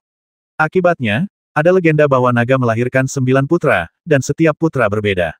Hingga saat ini, 8 suku Ibel utama, termasuk Qiuniu, Yazi, Chao Feng, Pulao, Suani, Bixi, Bian, Fuxi dan Ciwen, masih menjadi suku wakil klan naga. Mereka semua memiliki darah naga di tubuh mereka, tetapi mereka tidak dianggap sebagai naga berdarah murni. Kemudian, klan naga sangat dipengaruhi oleh dunia manusia, dan mulai memiliki konsep kesopanan, kebenaran, integritas, dan rasa malu, dan mulai mempraktikkan mantra seperti Bing Xin Jue untuk menekan pikiran jahat di tubuh mereka, untuk menjaga kemurnian garis keturunan naga, sehingga seiring berjalannya waktu, klan naga menjadi ras yang paling tabu tentang perkawinan campur dengan orang luar, dan gadis-gadis naga tidak akan dengan mudah menikah di luar klan. Xiongba yang kesepian dan mulia mendominasi Laut Changlan, memerintahkan ribuan monster laut, dan menjadi keberadaan transenden di antara klan monster, yang statusnya sebanding dengan klan besar Sensu. Putri Naga Laut Qian Liu adalah sosok yang istimewa. Ia lahir di Laut Changlan dan merupakan putri tertua dari penguasa Istana Naga. Namun, ia tidak suka berlatih Bing Xin Jue sejak ia masih kecil dan mengalami kesulitan untuk menekan pikiran jahatnya. Gaya hidupnya sangat mirip dengan para leluhurnya. Ia memiliki banyak hubungan asmara dengan pria-pria berbakat di dunia dan para pahlawan dari berbagai sekte. Penguasa naga tidak tahan menghadapinya, jadi ia mengusirnya dari Laut Changlan dan mengasingkannya ke sini. Hal ini sesuai dengan keinginan gadis naga, dan dia pun bersenang-senang. Dia tidak hanya merayu para pengikut sekte di pulau-pulau peri di lautan sekitar, tetapi juga para pedagang laut yang lewat. Dia sering mengirim putri duyung untuk bernyanyi guna memikat mereka. Mereka yang tampak jelek dan lemah ditelan dalam satu tegukan, sementara mereka yang tampak tampan dan kuat dibawa ke Istana Naga untuk bernyanyi setiap malam, lalu ditelan dalam satu tegukan. Ini hanya praktik biasa. Setahun sekali, ada juga pertemuan perekrutan menantu laki-laki dalam skala besar. Pertemuan perekrutan menantu ini dimaksudkan untuk mengirimkan undangan kepada para murid dari pulau-pulau peri di sekitarnya, dan bahkan beberapa tetua muda dan kuat dari sekte tersebut, dan bahkan beberapa orang berbakat di dunia untuk datang ke istana berlapis Qian Liu Hai miliknya, membacakan puisi, menulis syair, membahas hukum dan Taoisme. Selama dia menyukai mereka, dia bisa mendapatkan malam bercinta. Tentu saja, yang lebih penting, pada hari ini, gadis naga tidak akan memakan orang tanpa pandang bulu. Setelah malam yang penuh kegembiraan, dia akan membiarkan mereka pergi dengan selamat. Siapa tahu, jika mereka tampil dengan baik, mereka akan diberi harta dan kekayaan. Pertemuan untuk merekrut menantu seperti itu diadakan setahun sekali dan telah menjadi tradisi di Laut Cina Selatan. Namun, pesta merah tahun ini berbeda dari yang sebelumnya. 3 peri dari Duo Qingdao Gunung Dewa Utara datang ke Laut Cina Selatan bersama murid-murid mereka, sehingga skala pesta merah ini tiba-tiba menjadi jauh lebih besar. Dipimpin oleh gadis naga dan 3 peri dari Gunung Dewa Utara, banyak peri laut dan monster juga datang. Itu adalah acara besar yang belum pernah terjadi sebelumnya. Paman Eleven memintaku untuk tinggal di Yuanyang untuk sementara waktu. Kamu mau ikut? Fang Xing mengira klub Hong Hong adalah menara Chunlai, jadi dia tentu saja ragu-ragu. Wanita tertua tergerak, lalu menatap Fang Xing dengan penuh misteri, melemparkan tatapan genit padanya. Fang Xing segera berpura-pura serius dan berkata dengan dingin, aku bukan orang seperti itu. Aku tidak akan pergi. Wanita tertua segera menunjukkan ekspresi memohon dan berkata, ayo berbelanja. Fang Xing sekilas tahu bahwa hantu rakus ini tidak bisa menahan godaan makanan lezat lagi, jadi dia menolak untuk pergi dan berkata, saya seorang pejuang, bagaimana saya bisa menikmati wanita? Wanita muda itu mendengar ini, dan dia tidak tahu apa yang dikeluhkannya. Dia memutar matanya dan berkata sambil terkekeh, bukankah aku berjanji untuk mengajarimu metode untuk mengisi kembali api sejati Samadhi? Sekaranglah saatnya, dan pertemuan merah ini juga merupakan kesempatan yang baik. Kau harus pergi. Ketika Fang Xing mendengar kata-kata isi ulang api Samadhi sejati, dia menjadi lebih waspada, tetapi dia menatap wanita muda itu dengan curiga dan berkata, kamu tidak sengaja menipuku untuk membawamu ke tempat itu karena kamu serakah, kan? Wanita tertua tersenyum misterius dan membisikkan sesuatu ke telinga Fang Xing, yang mengejutkan Fang Xing. Dia menatap wanita muda itu dengan susah payah, dan berkata dengan kaget, kamu tidak bercanda, kan? Apakah kamu benar-benar perlu melakukan ini? Wanita tertua itu mengangguk dan berkata dengan serius, ini adalah satu-satunya cara di dunia ini selain melalui 9 kesengsaraan yang dapat membantumu mengisi kembali api samadhimu. Fang Xing memasang wajah getir, bukankah itu akan menjadi pengorbanan yang besar bagiku? Kata wanita tertua, sebenarnya, kamu tidak akan menderita kerugian apapun. Justru karena kita tidak mengalami kerugian apapun, maka pengorbanannya begitu besar. Fang Xing berkata dengan marah. Dia ingin menolak, tetapi dia enggan melepaskan kesempatan ini. Dia menghela napas dan menerima nasibnya.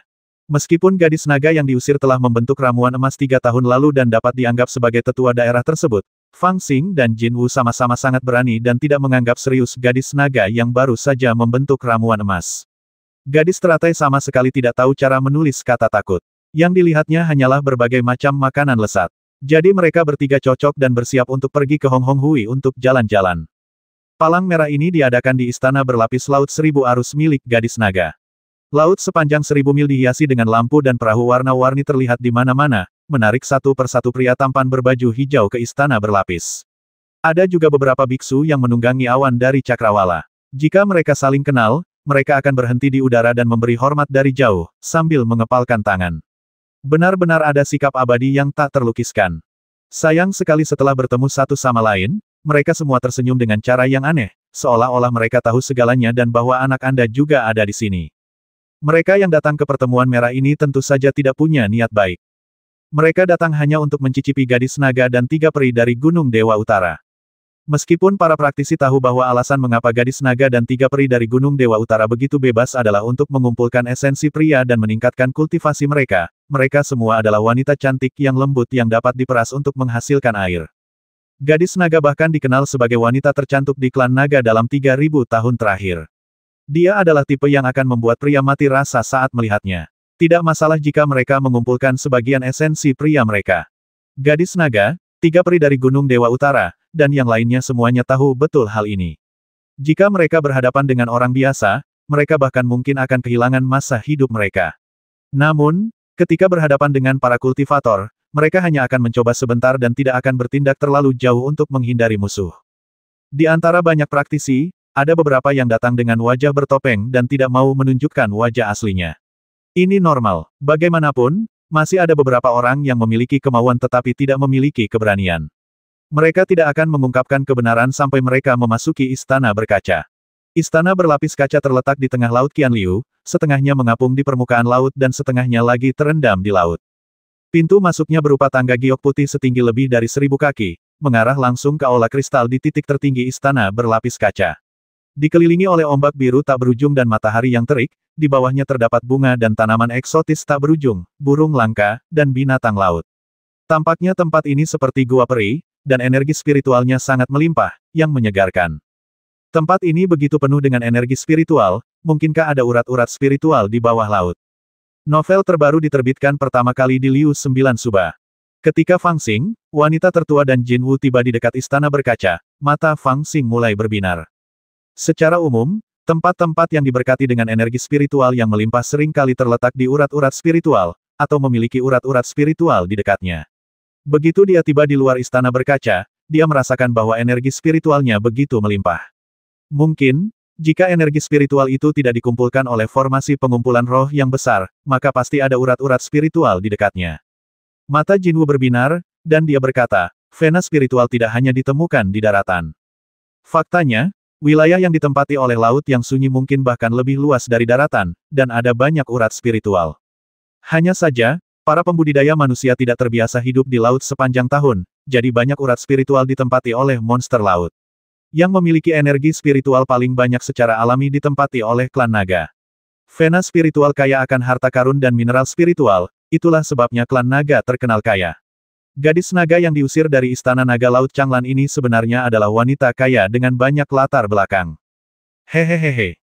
Setelah Fang Xing mendengar ini, dia berbalik untuk melihat Jin Wu dan tertawa pelan. Semuanya dikatakan tanpa kata-kata. Wanita tertua itu menoleh dan bertanya dengan heran, apa yang kalian berdua tertawakan? Kenapa kalian tidak segera masuk? Fang Xing dan Jin Wu tertawa dan buru-buru mengikuti Lian Nu yang meneteskan air liur dan terbang ke depan. Namun, di bawah anak tangga batu giok putih istana berkilau, ada sebuah persegi dengan radius 100 kaki, yang mengapung di atas ombak hijau, sehingga semua kultivator dapat menekan awan. Meskipun gadis naga telah diusir, dia adalah putri tertua istana naga, dan kekuatannya tidak kecil. Selain itu, dia telah berhasil membentuk ramuan, menjadikannya leluhur suatu daerah, jadi tentu saja dia akan sangat sombong. Oleh karena itu, tidak ada kultivator yang berani menunggangi awan dan langsung menerobos istana berkilau miliknya. Semua yang datang untuk berpartisipasi dalam palang merah berhenti di alun-alun ini, lalu berjalan menaiki tangga batu giok putih dan memasuki aula berkaca. Fang Xing, Lian Nu, dan Jin Wu mendarat, dan berjalan menuju tangga batu giok putih dengan langkah 8 karakter mereka. Tanpa diduga, tepat ketika mereka sudah setengah jalan, dua jenderal kepiting sebesar bukit mengulurkan cakar raksasa mereka dan menghentikan mereka. Mereka melirik Lian Nu dan Jin Wu dengan mata melotot, dan akhirnya menatap wajah Fang Xing, berteriak, siapa kalian? Tunjukkan undangan sang putri.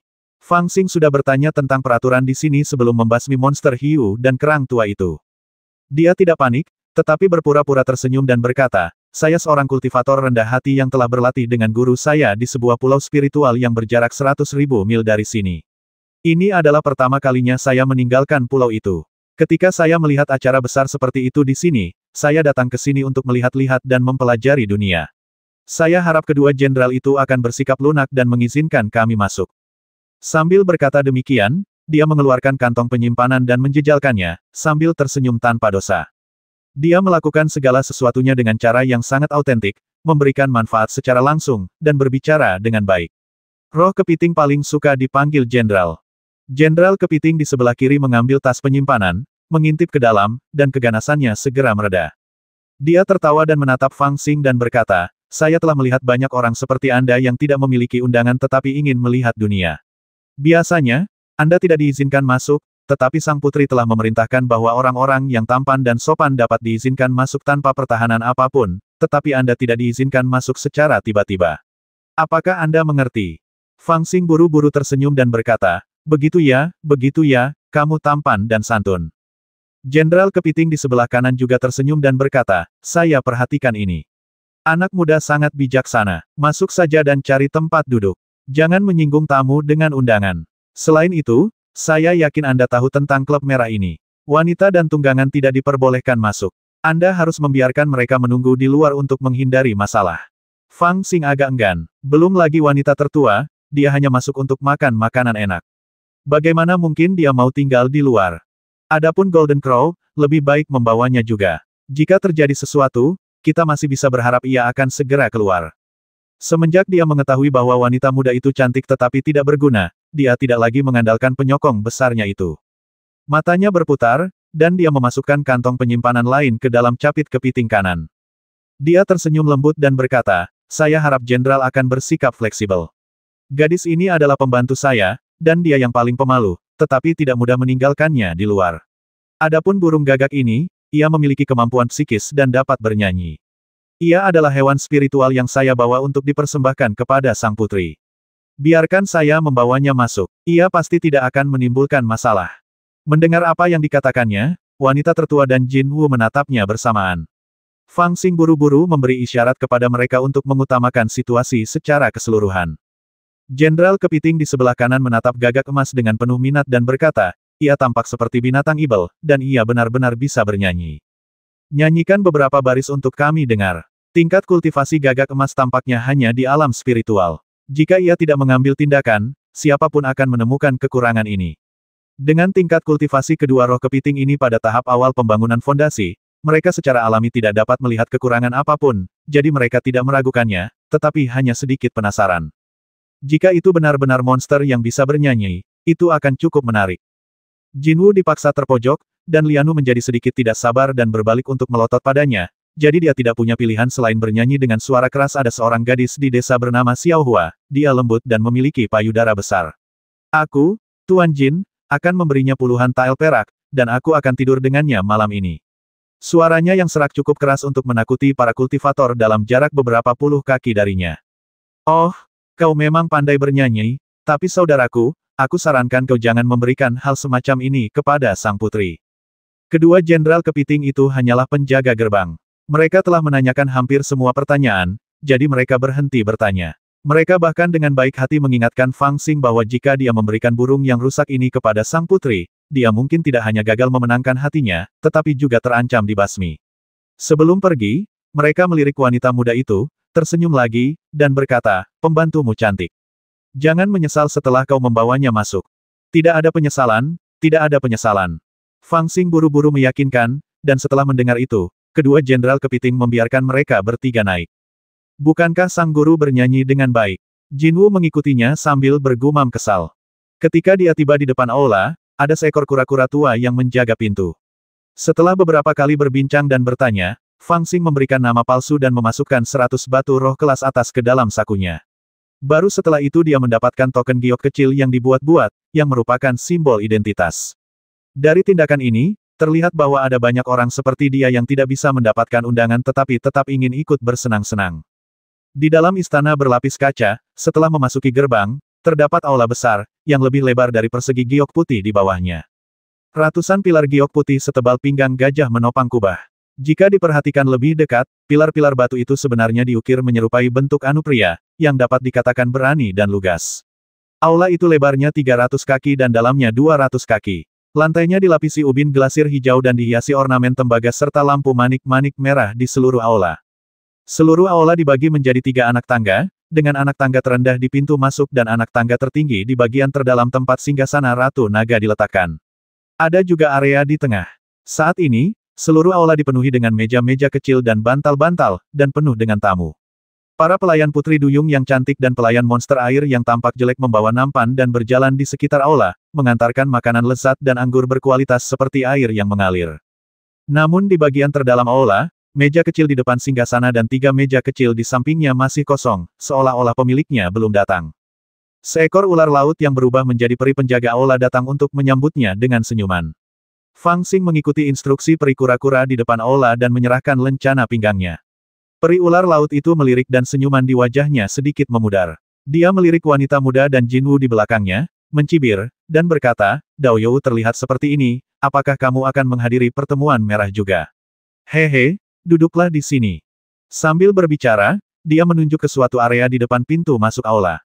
Meskipun dia masih tersenyum, dia tampak tidak nyaman.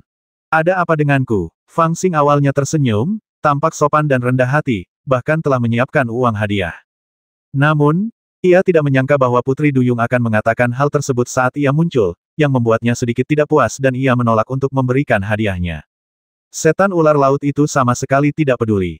Dia hanya tertawa dan menunjuk ke arah sekelompok orang yang duduk di pintu masuk istana dan berkata, "Kalian akan tahu setelah melihatnya."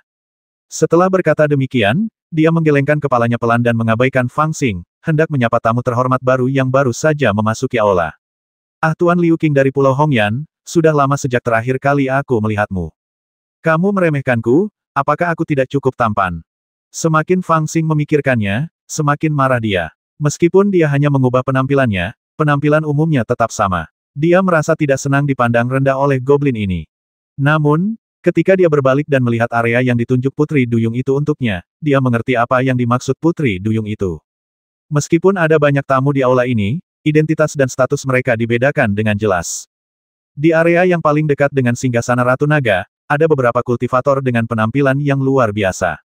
Kultivasi mereka semua berada pada tahap akhir pembangunan fondasi.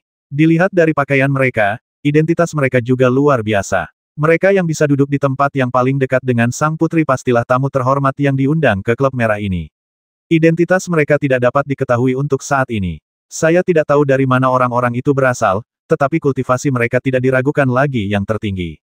Di area tingkat menengah, sebagian besar terdapat kultivator dengan sikap yang mulia dan sopan santun yang luar biasa, yang pasti berasal dari keluarga terpandang. Mereka semua memiliki selembar kertas giok merah muda di tangan, yang pasti merupakan kertas undangan yang dikirimkan gadis naga kepada mereka sebelumnya. Itu juga merupakan simbol status. Bagaimanapun, mereka semua diundang.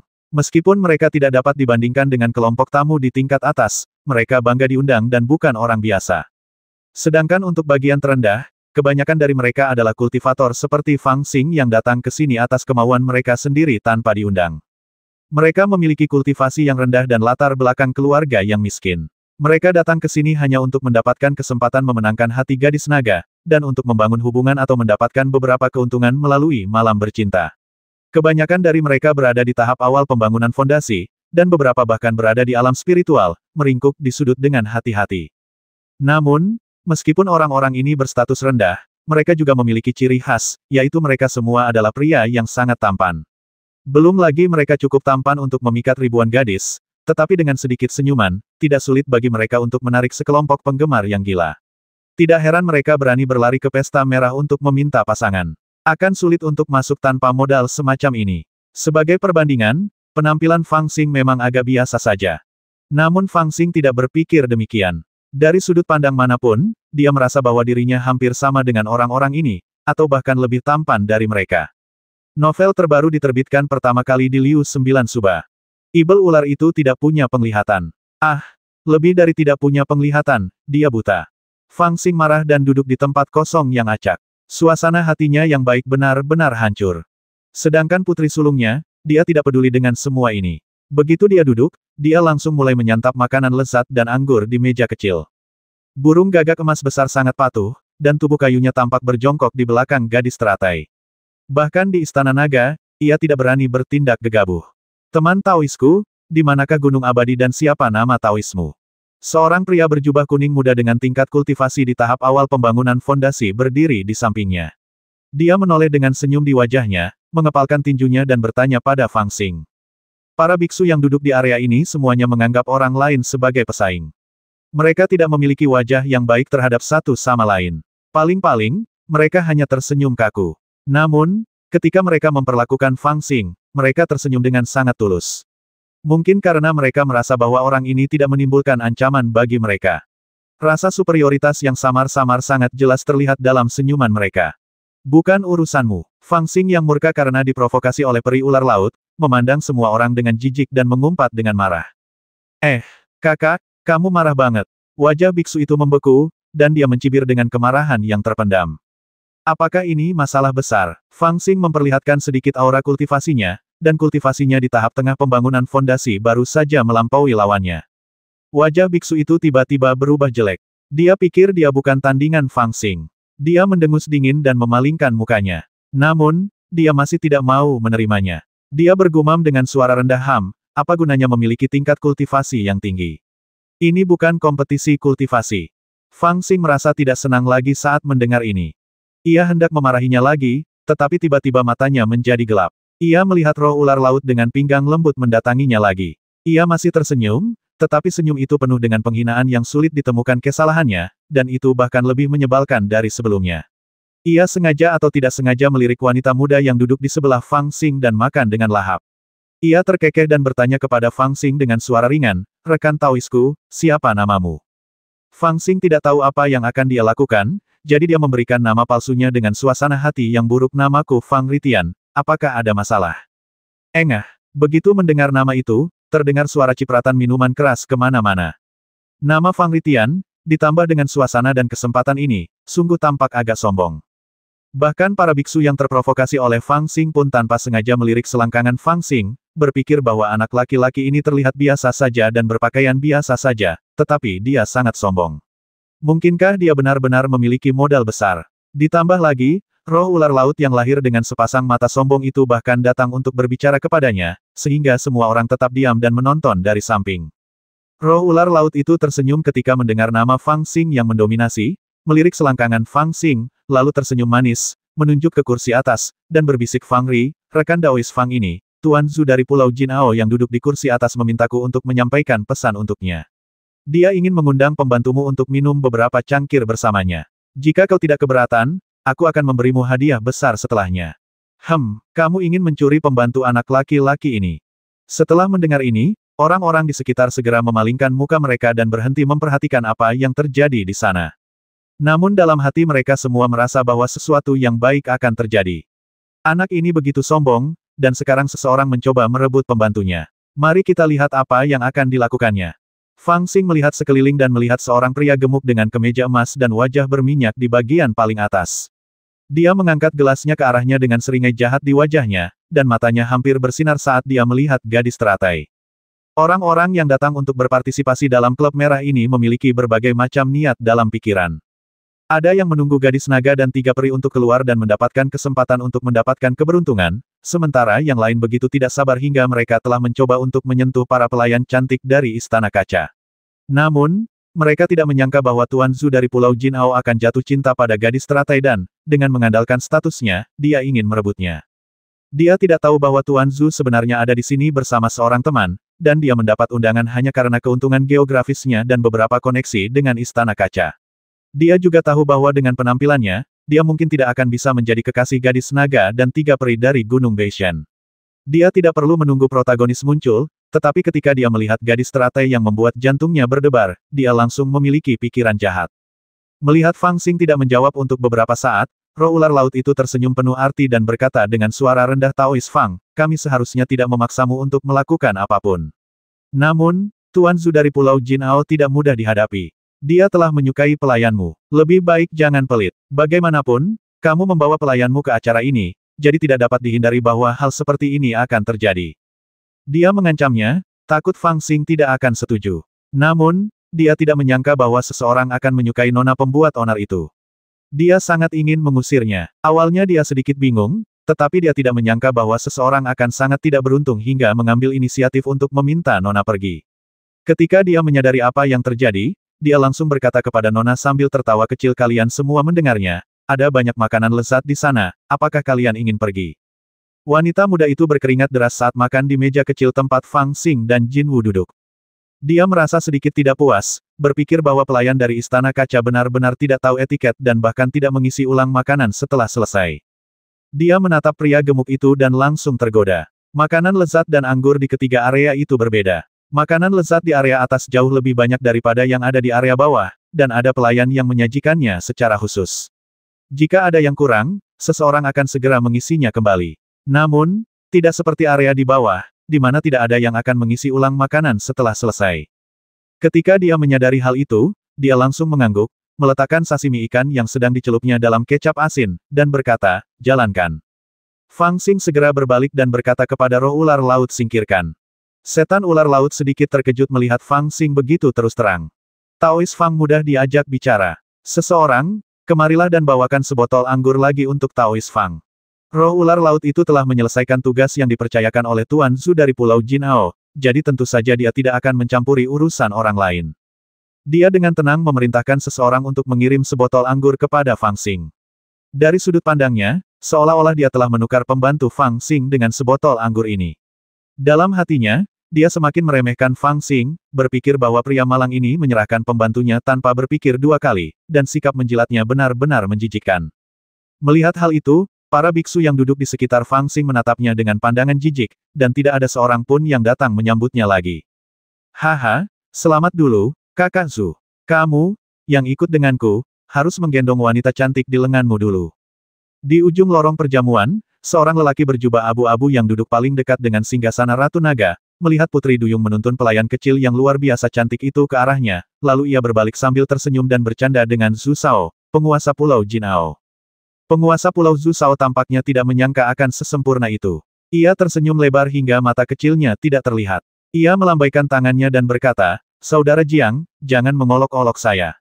Saya datang ke perkumpulan merah hanya untuk menemani Anda. Dengan penampilan saya rasa gadis naga atau 3 peri dari Gunung Beishan tidak akan memandang rendah saya. Saya juga tidak menginginkan hal-hal yang baik. Saya beruntung telah menemukan gadis kecil yang cantik jelita. Pria bermarga Jiang itu berkata sambil tersenyum, dengan statusmu, Kakak Zhu, mudah bagimu untuk mendapatkan pembantu seperti ini. Jika kamu benar-benar menyukainya, mengapa tidak membelinya? Aku akan membayarnya sebagai ucapan terima kasih karena telah menemaniku ke klub Hong Hong ini. Saat wanita muda itu semakin dekat, penguasa Pulau Zhu melihat penampilannya dengan lebih jelas dan menjadi lebih takut. Dia secara naluriah tahu bahwa dia belum pernah melihat seseorang yang begitu cantik. Dia bahkan tidak ingin mengatakan apapun, tetapi hanya menatap kosong ke arah gadis Lian yang mendekat. Melihat ini, pria bermarga Jiang tersenyum tipis dan meminta pelayan di sampingnya untuk berbicara dengan Fang Xing. Pada saat ini, wanita tertua telah datang ke meja kecil Tuan Zhu, menatap makanan lezat di atas meja tanpa berkedip, dan berkata, saya ingin makan semua makanan lezat di sini. Anda harus membiarkan mereka terus membawanya. Mereka tidak bisa berhenti dan tidak bisa mengulanginya. Mengerti? Tentu saja, Anda dapat membawa lebih banyak makanan yang saya suka. Juga, menjauhlah dari saya merasa sedikit jijik saat melihat Anda. Bagi seorang pembantu, mengatakan sesuatu seperti ini sudah cukup untuk menimbulkan kehebohan. Namun anehnya, setelah mendengar ini, kepala Pulau Zhu Shao seperti dirasuki oleh hantu. Ia mengangguk berulang kali, tersenyum menyanjung, menggerakkan tubuhnya yang gemuk untuk memberi ruang di depan meja kecil, dan dengan hati-hati mengambil gelas anggur yang bersih, dan dengan gemetar menuangkan anggur untuk wanita muda itu. Belum lagi memeluk wanita cantik itu dan menyentuhnya seperti yang dilakukan biksu lain, ia bahkan tidak berani menyentuh ujung pakaiannya. Pria bermarga Jiang itu juga merasa sedikit aneh saat melihat ini, dan mengira bahwa Tuan Pulau Zhu telah dihipnotis, tetapi setelah pengamatan yang cermat, dia tidak menemukan tanda-tanda hipnotis. Dia hendak mengajukan pertanyaan lain, tetapi melihat Lian Fei menoleh dan meliriknya sambil tersenyum. Dia langsung merasa bahwa semuanya normal. Dengan senyum di wajahnya, dia mengangguk sedikit, dan mengambil sepiring sashimi mulet mentah dari mejanya dan meletakkannya di meja kecil di depan wanita muda itu, yang membuat wanita muda itu sangat senang hingga matanya berubah menjadi bulan sabit. Lihatlah gadis itu, dia sangat cantik, tetapi dia hanya memberiku 100 batu roh kelas atas. Tidakkah menurutmu itu terlalu banyak? Berani sekali kau. Tuan mudaku adalah keturunan keluarga Shen Zujiang. Aku akan membelikanmu seorang pembantu. Seseorang dari keluarga Shen Zujiang. Baiklah, 200 batu roh kelas atas, tidak kurang sedikit pun. Anda, apa maksudmu? Pembantuku memiliki kaki yang panjang dan bokong yang indah. Apakah 200 batu roh kelas atas terlalu banyak untukmu? Apakah menurutmu itu terlalu banyak? Sementara itu, di area bawah, Fang Xing, mengandalkan kefasihannya, memarahi pelayan yang dikirim oleh anggota keluarga Jiang dengan sangat buruk hingga dia tidak bisa mengucapkan sepatah kata pun. Dia telah berhasil menjual wanita muda itu seharga 200 batu roh kelas atas. Novel terbaru diterbitkan pertama kali di Liu 9 Suba. Dia sangat senang hingga wajahnya berseri-seri karena kegembiraan, tetapi semua kultivator di sekitarnya menunjukkan rasa jijik ketika melihat pemandangan ini. Mereka semua merasa bahwa kultivator liar yang datang entah dari mana ini benar-benar tidak tahu malu. Dia menjual pembantunya tanpa ragu-ragu ketika mendengar bahwa pihak lain adalah seorang kultivator dari Shenzhou yang datang untuk membeli pembantunya. Sungguh malang bagi pelayan kecil yang lembut itu untuk bertemu dengan tuan seperti itu. Namun, Fang Xing berpikir karena gadis itu begitu mudah dijual, itu adalah cara untuk menghasilkan uang. Saat semua orang berdiskusi, tiba-tiba mereka mendengar suara musik ritual dari atas, lalu melihat seorang wanita jangkung berusia 20-an berjalan keluar, dikelilingi oleh sekelompok pembantu Putri Duyung yang mengenakan pakaian yang menggetarkan jiwa. Mata semua tamu di aula langsung tertarik padanya. Untuk sesaat, aula itu sunyi, seolah-olah semua suara terputus oleh pisau tak terlihat, dan semua tamu terpikat oleh kecantikan wanita itu. Apakah ini putri tertua? Dia benar-benar Fang Xing juga memegang segelas anggur, menatap wanita jangkung yang dikelilingi monster laut sambil tersenyum, dan mengirim pesan kepada Jin Wu. Jin Wu meliriknya sekilas, lalu menatapnya dengan mata dan hidungnya, lalu berkata melalui transmisi suara dalam rumor-rumor tentangnya, dia bahkan lebih genit daripada apa yang kamu lihat. Itulah yang aku butuhkan. Fang Xing terkekeh dan menatapnya dengan saksama. Dia melihat bahwa gadis naga, yang gaya hidupnya populer di kalangan pria dalam legenda, sangat tinggi, hampir satu kepala lebih tinggi dari pria normal. Meskipun dia tinggi, dia memiliki pinggang ramping dan kaki jenjang, pelipis yang cantik dan payudara besar, dan kulit yang secerah salju. Ditambah dengan wajah yang sangat sempurna itu, dia benar-benar menggetarkan jiwa dan melelehkan hati. Wanita-wanita yang biasa ditemui Fang Xing berbeda. Gadis naga ini terlahir untuk pria. Dia sangat cantik dan sangat agresif. Sekali melihatnya saja bisa membuat mulut kering dan hidung berdarah. Dia memiliki tubuh yang menggairahkan, tetapi jika dia sedikit lebih gemuk, dia akan lebih gemuk, dan jika dia sedikit lebih kurus, dia akan lebih kurus. Wajahnya sempurna dan dingin, seolah-olah dia berada ribuan mil jauhnya dari manusia. Namun ditambah dengan legenda tentangnya. Bahkan Fang Xing pun tidak dapat menahan diri untuk berpikir bahwa gadis ini sungguh menarik ketika melihatnya. Setelah gadis naga duduk, alunan musik dan upacara berlanjut, dan 3 peri dari Gunung Dewa Utara keluar bergandengan tangan. Mereka tidak selembut dan selembut gadis naga, tetapi mereka juga cantik dan menawan, memikat hati orang-orang. Meskipun ada 3 orang, kecantikan mereka memiliki 3 rasa yang berbeda karena penampilan dan usia mereka yang berbeda. Ada yang genit, ada yang dingin, dan ada yang akan mekar, yang langsung membuat semua kultivator di aula terkesan. Yang mana yang harus saya pilih? Mata Fang Xing berbinar saat dia memilih dalam benaknya, berharap dia bisa membeli semuanya. Ketika keempat gadis itu duduk, mereka seperti 4 bunga persik yang indah, membuat semua pembudidaya di aula merasa gatal. Kultivator yang duduk di sebelah Fang Xing begitu gembira hingga keringat mengucur dari dahinya. Ia menggelengkan kepala dan berkata, sungguh cantik, masing-masing dengan kualitas uniknya sendiri. Jika aku bisa menghabiskan malam bersamanya, aku benar-benar akan mengesampingkan jalur kultivasi. Kali ini, aku, Zhou Luwei, harus mendapatkan salah satu ordo tempat tidur Hong Hong bahkan jika aku harus mempertaruhkan nyawaku. Tapi yang mana yang harus aku dapatkan? Yang untuk Putri Naga mungkin tidak mudah didapatkan. Mendengar dia mengoceh, Fang Xing menjadi penasaran dan bertanya, apa itu pesanan sofa Hong Hong Ru? Zhou Luwei melirik Fang Xing, terkekeh, dan berkata, kamu bahkan tidak tahu ini. Tanya saja orang lain. Dia baru saja digoda oleh Fang Xing, dan dia juga memandang rendah Fang Xing, jadi wajar saja suasana hatinya sedang tidak baik.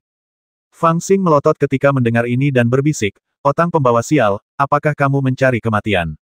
Dia mengepalkan tinjunya dan tampak garang, membuat Zhou Luwei ketakutan. Dia pikir jika dia bertindak, dia tidak akan sebanding dengan bocah liar ini, jadi dia mengancamnya dengan tergesa-gesa. Ini adalah istana gadis naga Liuli, apakah kamu berani bertindak di sini?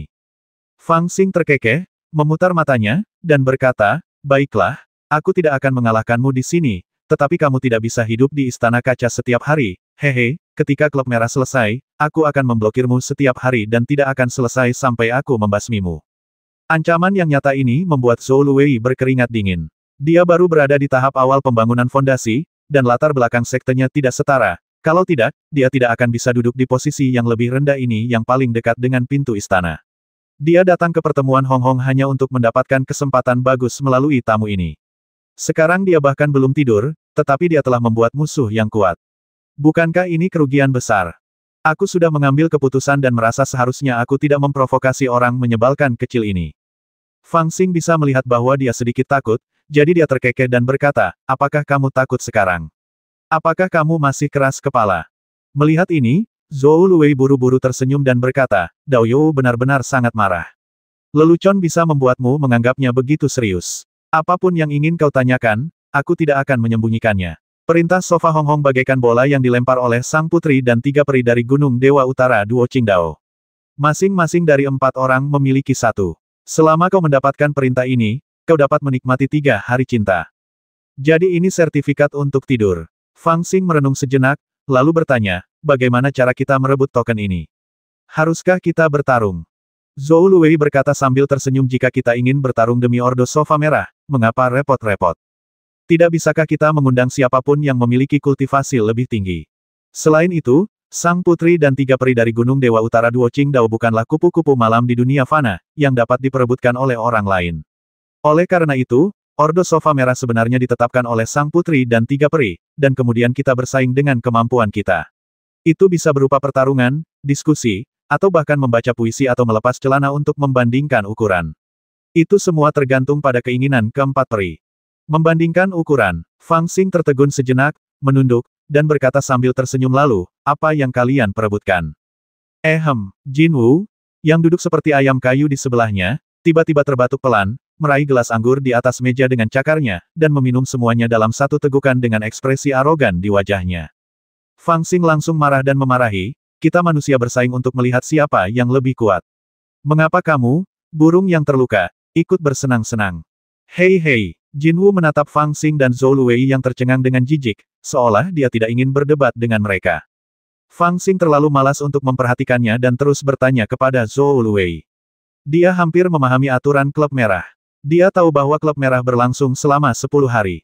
Setiap 3 hari, setiap peri akan mengeluarkan perintah memasuki ranjang merah, yang akan diperebutkan oleh yang lain. Siapapun yang mendapat perintah memasuki ranjang dapat tidur dengan peri selama 3 hari. Pada hari terakhir, semua orang akan minum bersama dan mengakhiri pesta dengan bahagia. Saya tiba di waktu yang tepat, karena hari itu adalah hari pertama pertemuan merah. Dengan kata lain, perintah tempat tidur merah pertama dari keempat peri akan dikeluarkan pada hari ini, dan yang pertama ini juga merupakan yang paling dihargai oleh semua orang. Bagaimanapun, yang datang setelahnya pasti akan terasa seperti memakai sepatu lama milik orang lain, tetapi yang pertama berbeda. Tidak hanya menarik perhatian paling banyak, tetapi juga dapat membuat orang lain memakai sepatu lama milik orang lain.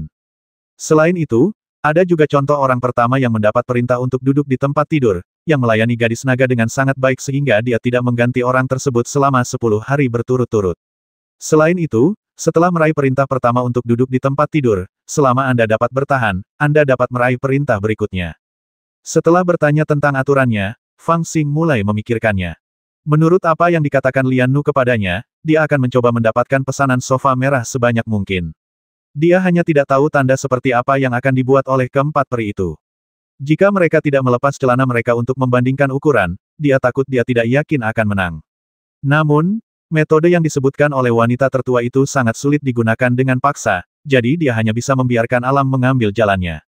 Tepat saat Fang Xing bertanya tentang peraturan klub merah, gadis naga yang duduk di singgasana di puncak berdiri dan tersenyum manis. Tiba-tiba, seluruh ruangan menjadi sunyi. Semua orang mengangkat kepala dan menatap gadis naga tanpa berkedip, mengetahui bahwa klub merah akan segera dimulai secara resmi. Semuanya, kalian telah berjasa besar kepadaku dengan datang ke pesta merahku. Ao Yinzu sangat bangga akan hal itu. Namun, pesta merah tahun ini sedikit berbeda. Aku kedatangan 3 saudari baik dari Sekte Cinta Gunung Dewa Utara. Menurut etiket keramah tamahan, aku, sebagai tuan rumah, tidak dapat bersaing dengan mereka. Aku akan membiarkan mereka mengeluarkan perintah tempat tidur merah terlebih dahulu. Setelah mereka menentukan pilihan, aku akan datang untuk mencari suamiku yang baik selama 3 hari. Setelah gadis naga selesai berbicara, dia mengangkat kendi anggur di tangannya, dan para biksu di bawah bersorak serempak. Fang Xing sangat menyukai adegan ini sehingga dia mengangkat gelasnya dan berteriak, "Bagus." Setelah gadis naga selesai berbicara, dia menatap kakak tertua di antara 3 peri gunung Beishen dengan matanya yang indah, tersenyum lembut, dan berkata, "Kakak Hongyan, berikut ini untukmu.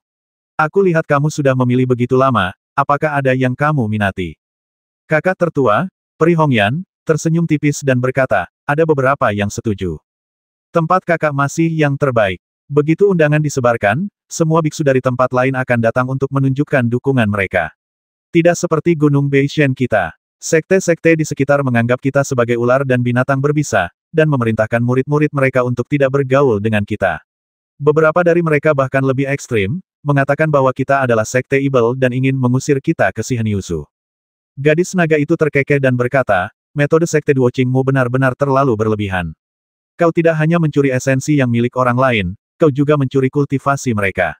Wajar saja kau dibenci oleh orang lain. Kali ini di masyarakat Hong Hongku, kau harus mengendalikan diri.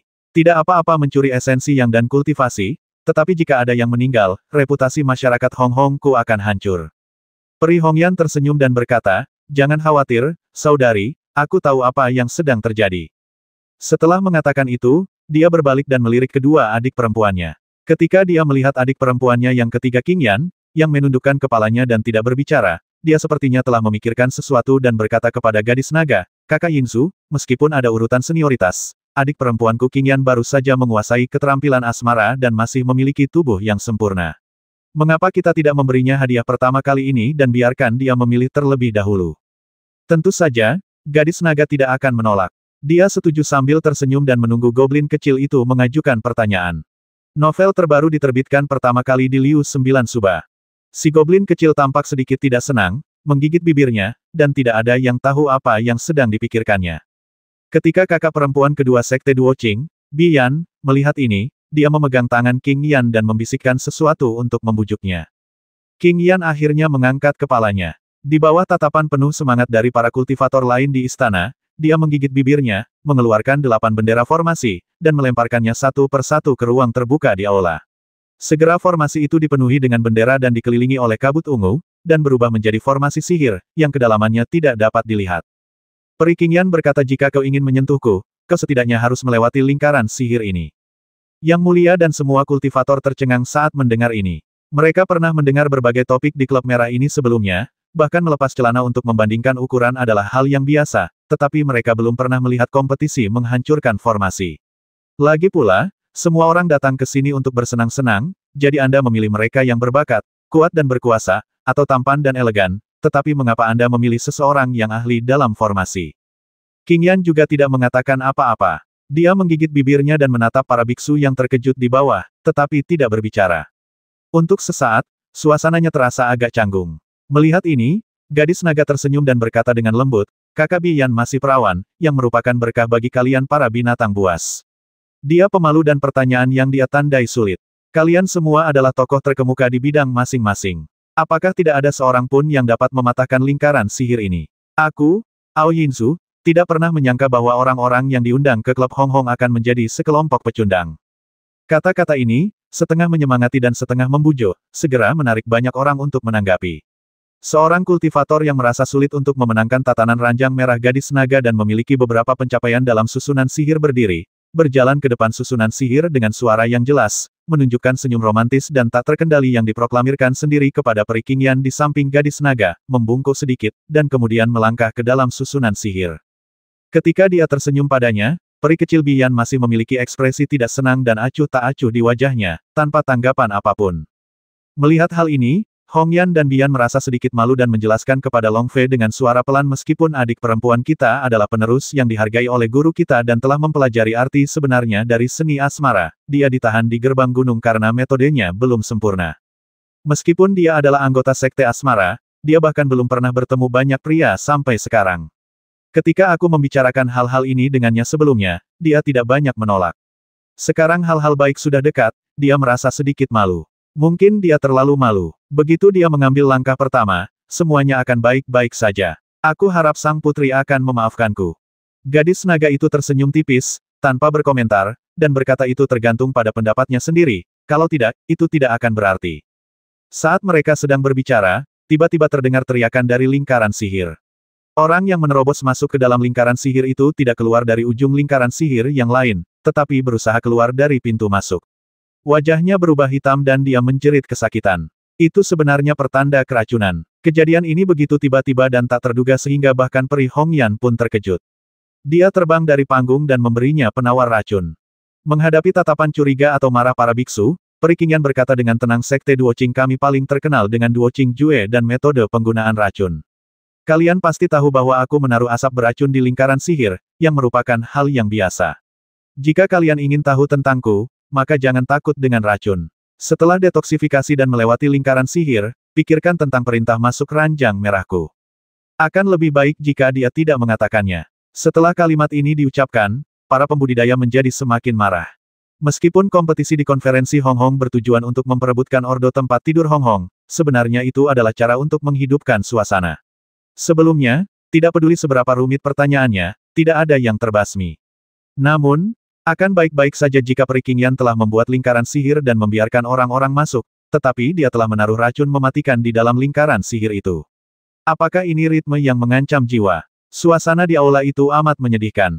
Beberapa kultivator diam-diam dipenuhi amarah dan bertekad untuk memberi pelajaran kepada setan kecil dari Sekte Duoqing di Gunung Beishan ini. Setelah racun dikeluarkan dari kultivator pertama yang menerobos formasi, beberapa kultivator yang ahli dalam formasi atau alkimia segera keluar, memeriksa racun kabut ungu yang melonjak dalam formasi, dan memurnikan penawarnya di tempat. Namun, mereka sangat marah di dalam hati mereka. Semakin acuh tak acuh goblin kecil ini bertindak, semakin dia harus mengeluarkan racun, menghancurkan formasi, dan mendapatkan Ordo Hong Hong enter the bed, lalu memberinya pelajaran yang bagus. Namun, 3 orang lainnya mencoba menghancurkan formasi tersebut, tetapi semuanya gagal. Formasi yang dibentuk oleh peri kecil berwajah hijau itu sebenarnya adalah senjata sihir yang sangat kuat. Formasi itu sangat misterius dan sulit untuk dihancurkan. Racun di dalamnya juga sangat sulit dinetralkan.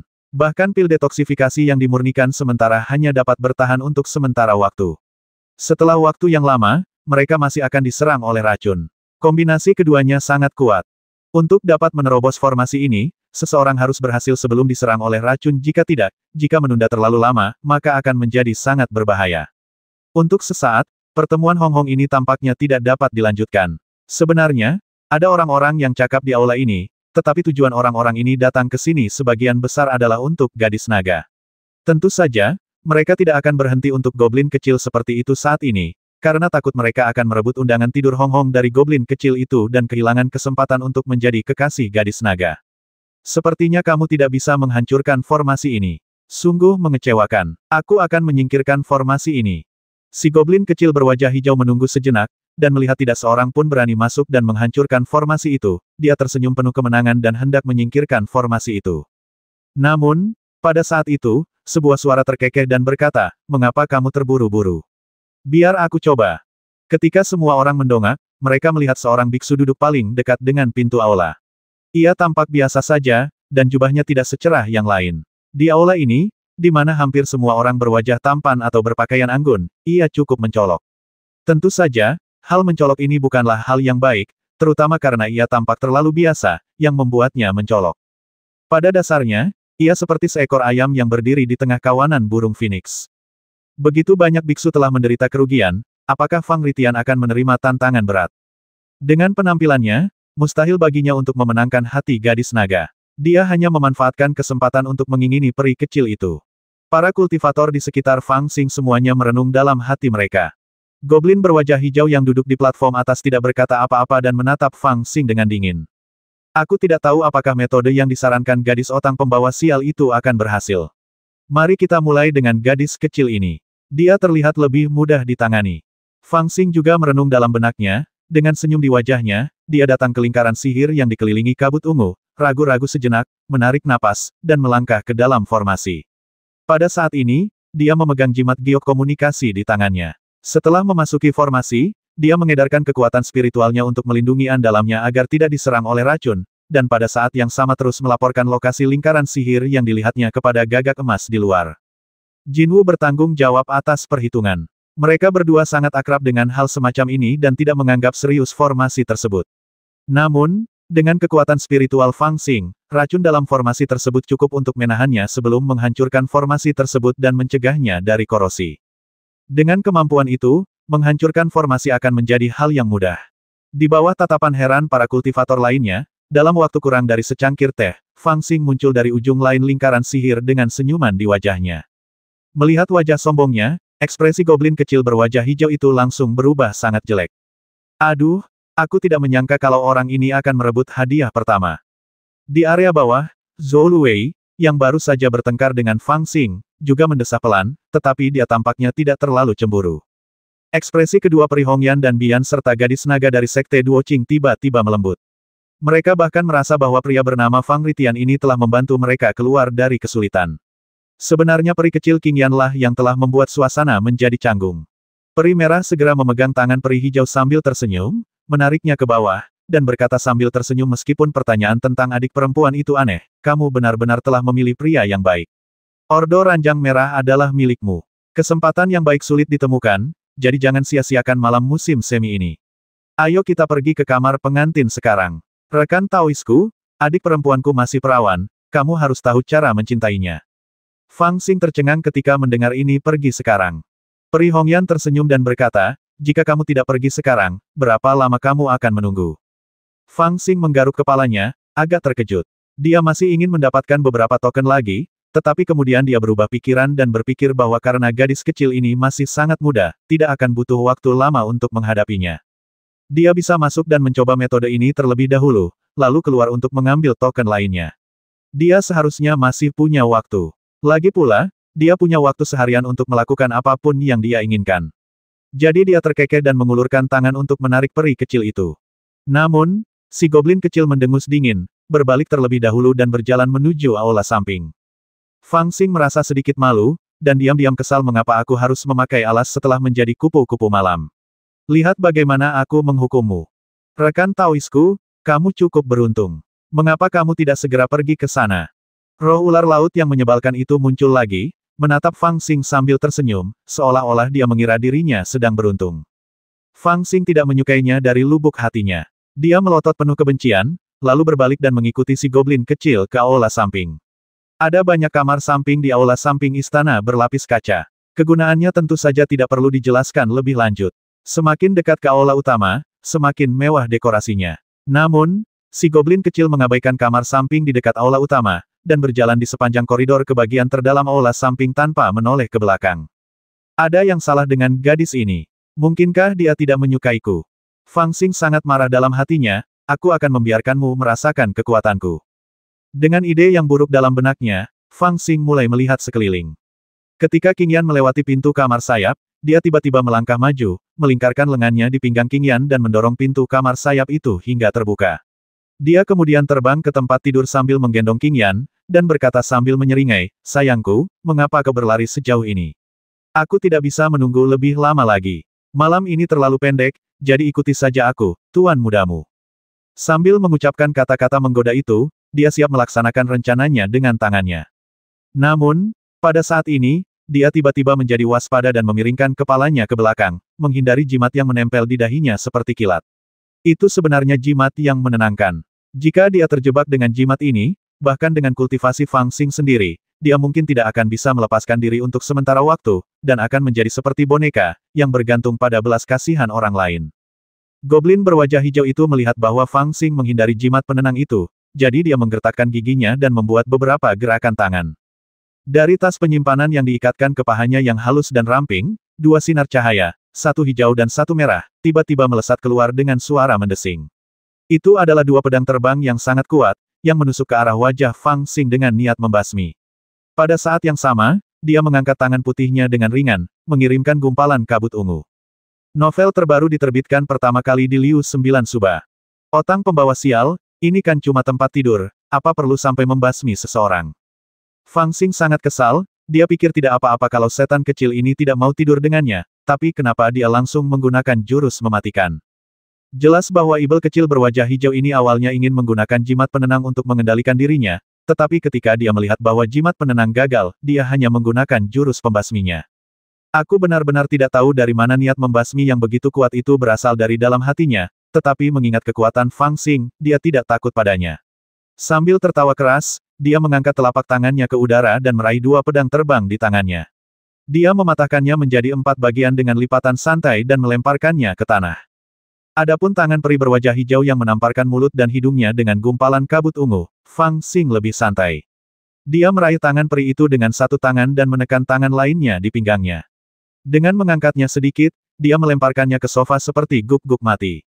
Dasar jalang kecil, kau ingin membasmiku. Kau sudah keterlaluan. Biar kutunjukkan bagaimana aku akan menghadapimu. Meskipun Fang Xing tidak peduli dengan cara-cara peri berwajah hijau, niat membasminya membuat Fang Xing sangat marah. Dia meludah ke telapak tangannya 2 kali dan bergegas ke sofa untuk membiarkan peri itu melihat betapa kuatnya Tuan Fang. Peri berwajah hijau terkejut, seolah-olah dia tidak pernah menyangka Fang Xing begitu kuat. Dia tampaknya tidak memiliki kekuatan untuk melawan di depannya. Jangan sentuh aku. Peri kecil Qing Yan sangat ketakutan hingga dia meringkuk di sudut sambil memegang segel dan berteriak, kamu tidak boleh macam-macam dengan laki-lakiku. Kalian para goblin punya anak buah. Fang Xing tercengang dan berkata dengan nada meremehkan, aku tidak berpikir para peri di Gunung Beishan akan memiliki pria.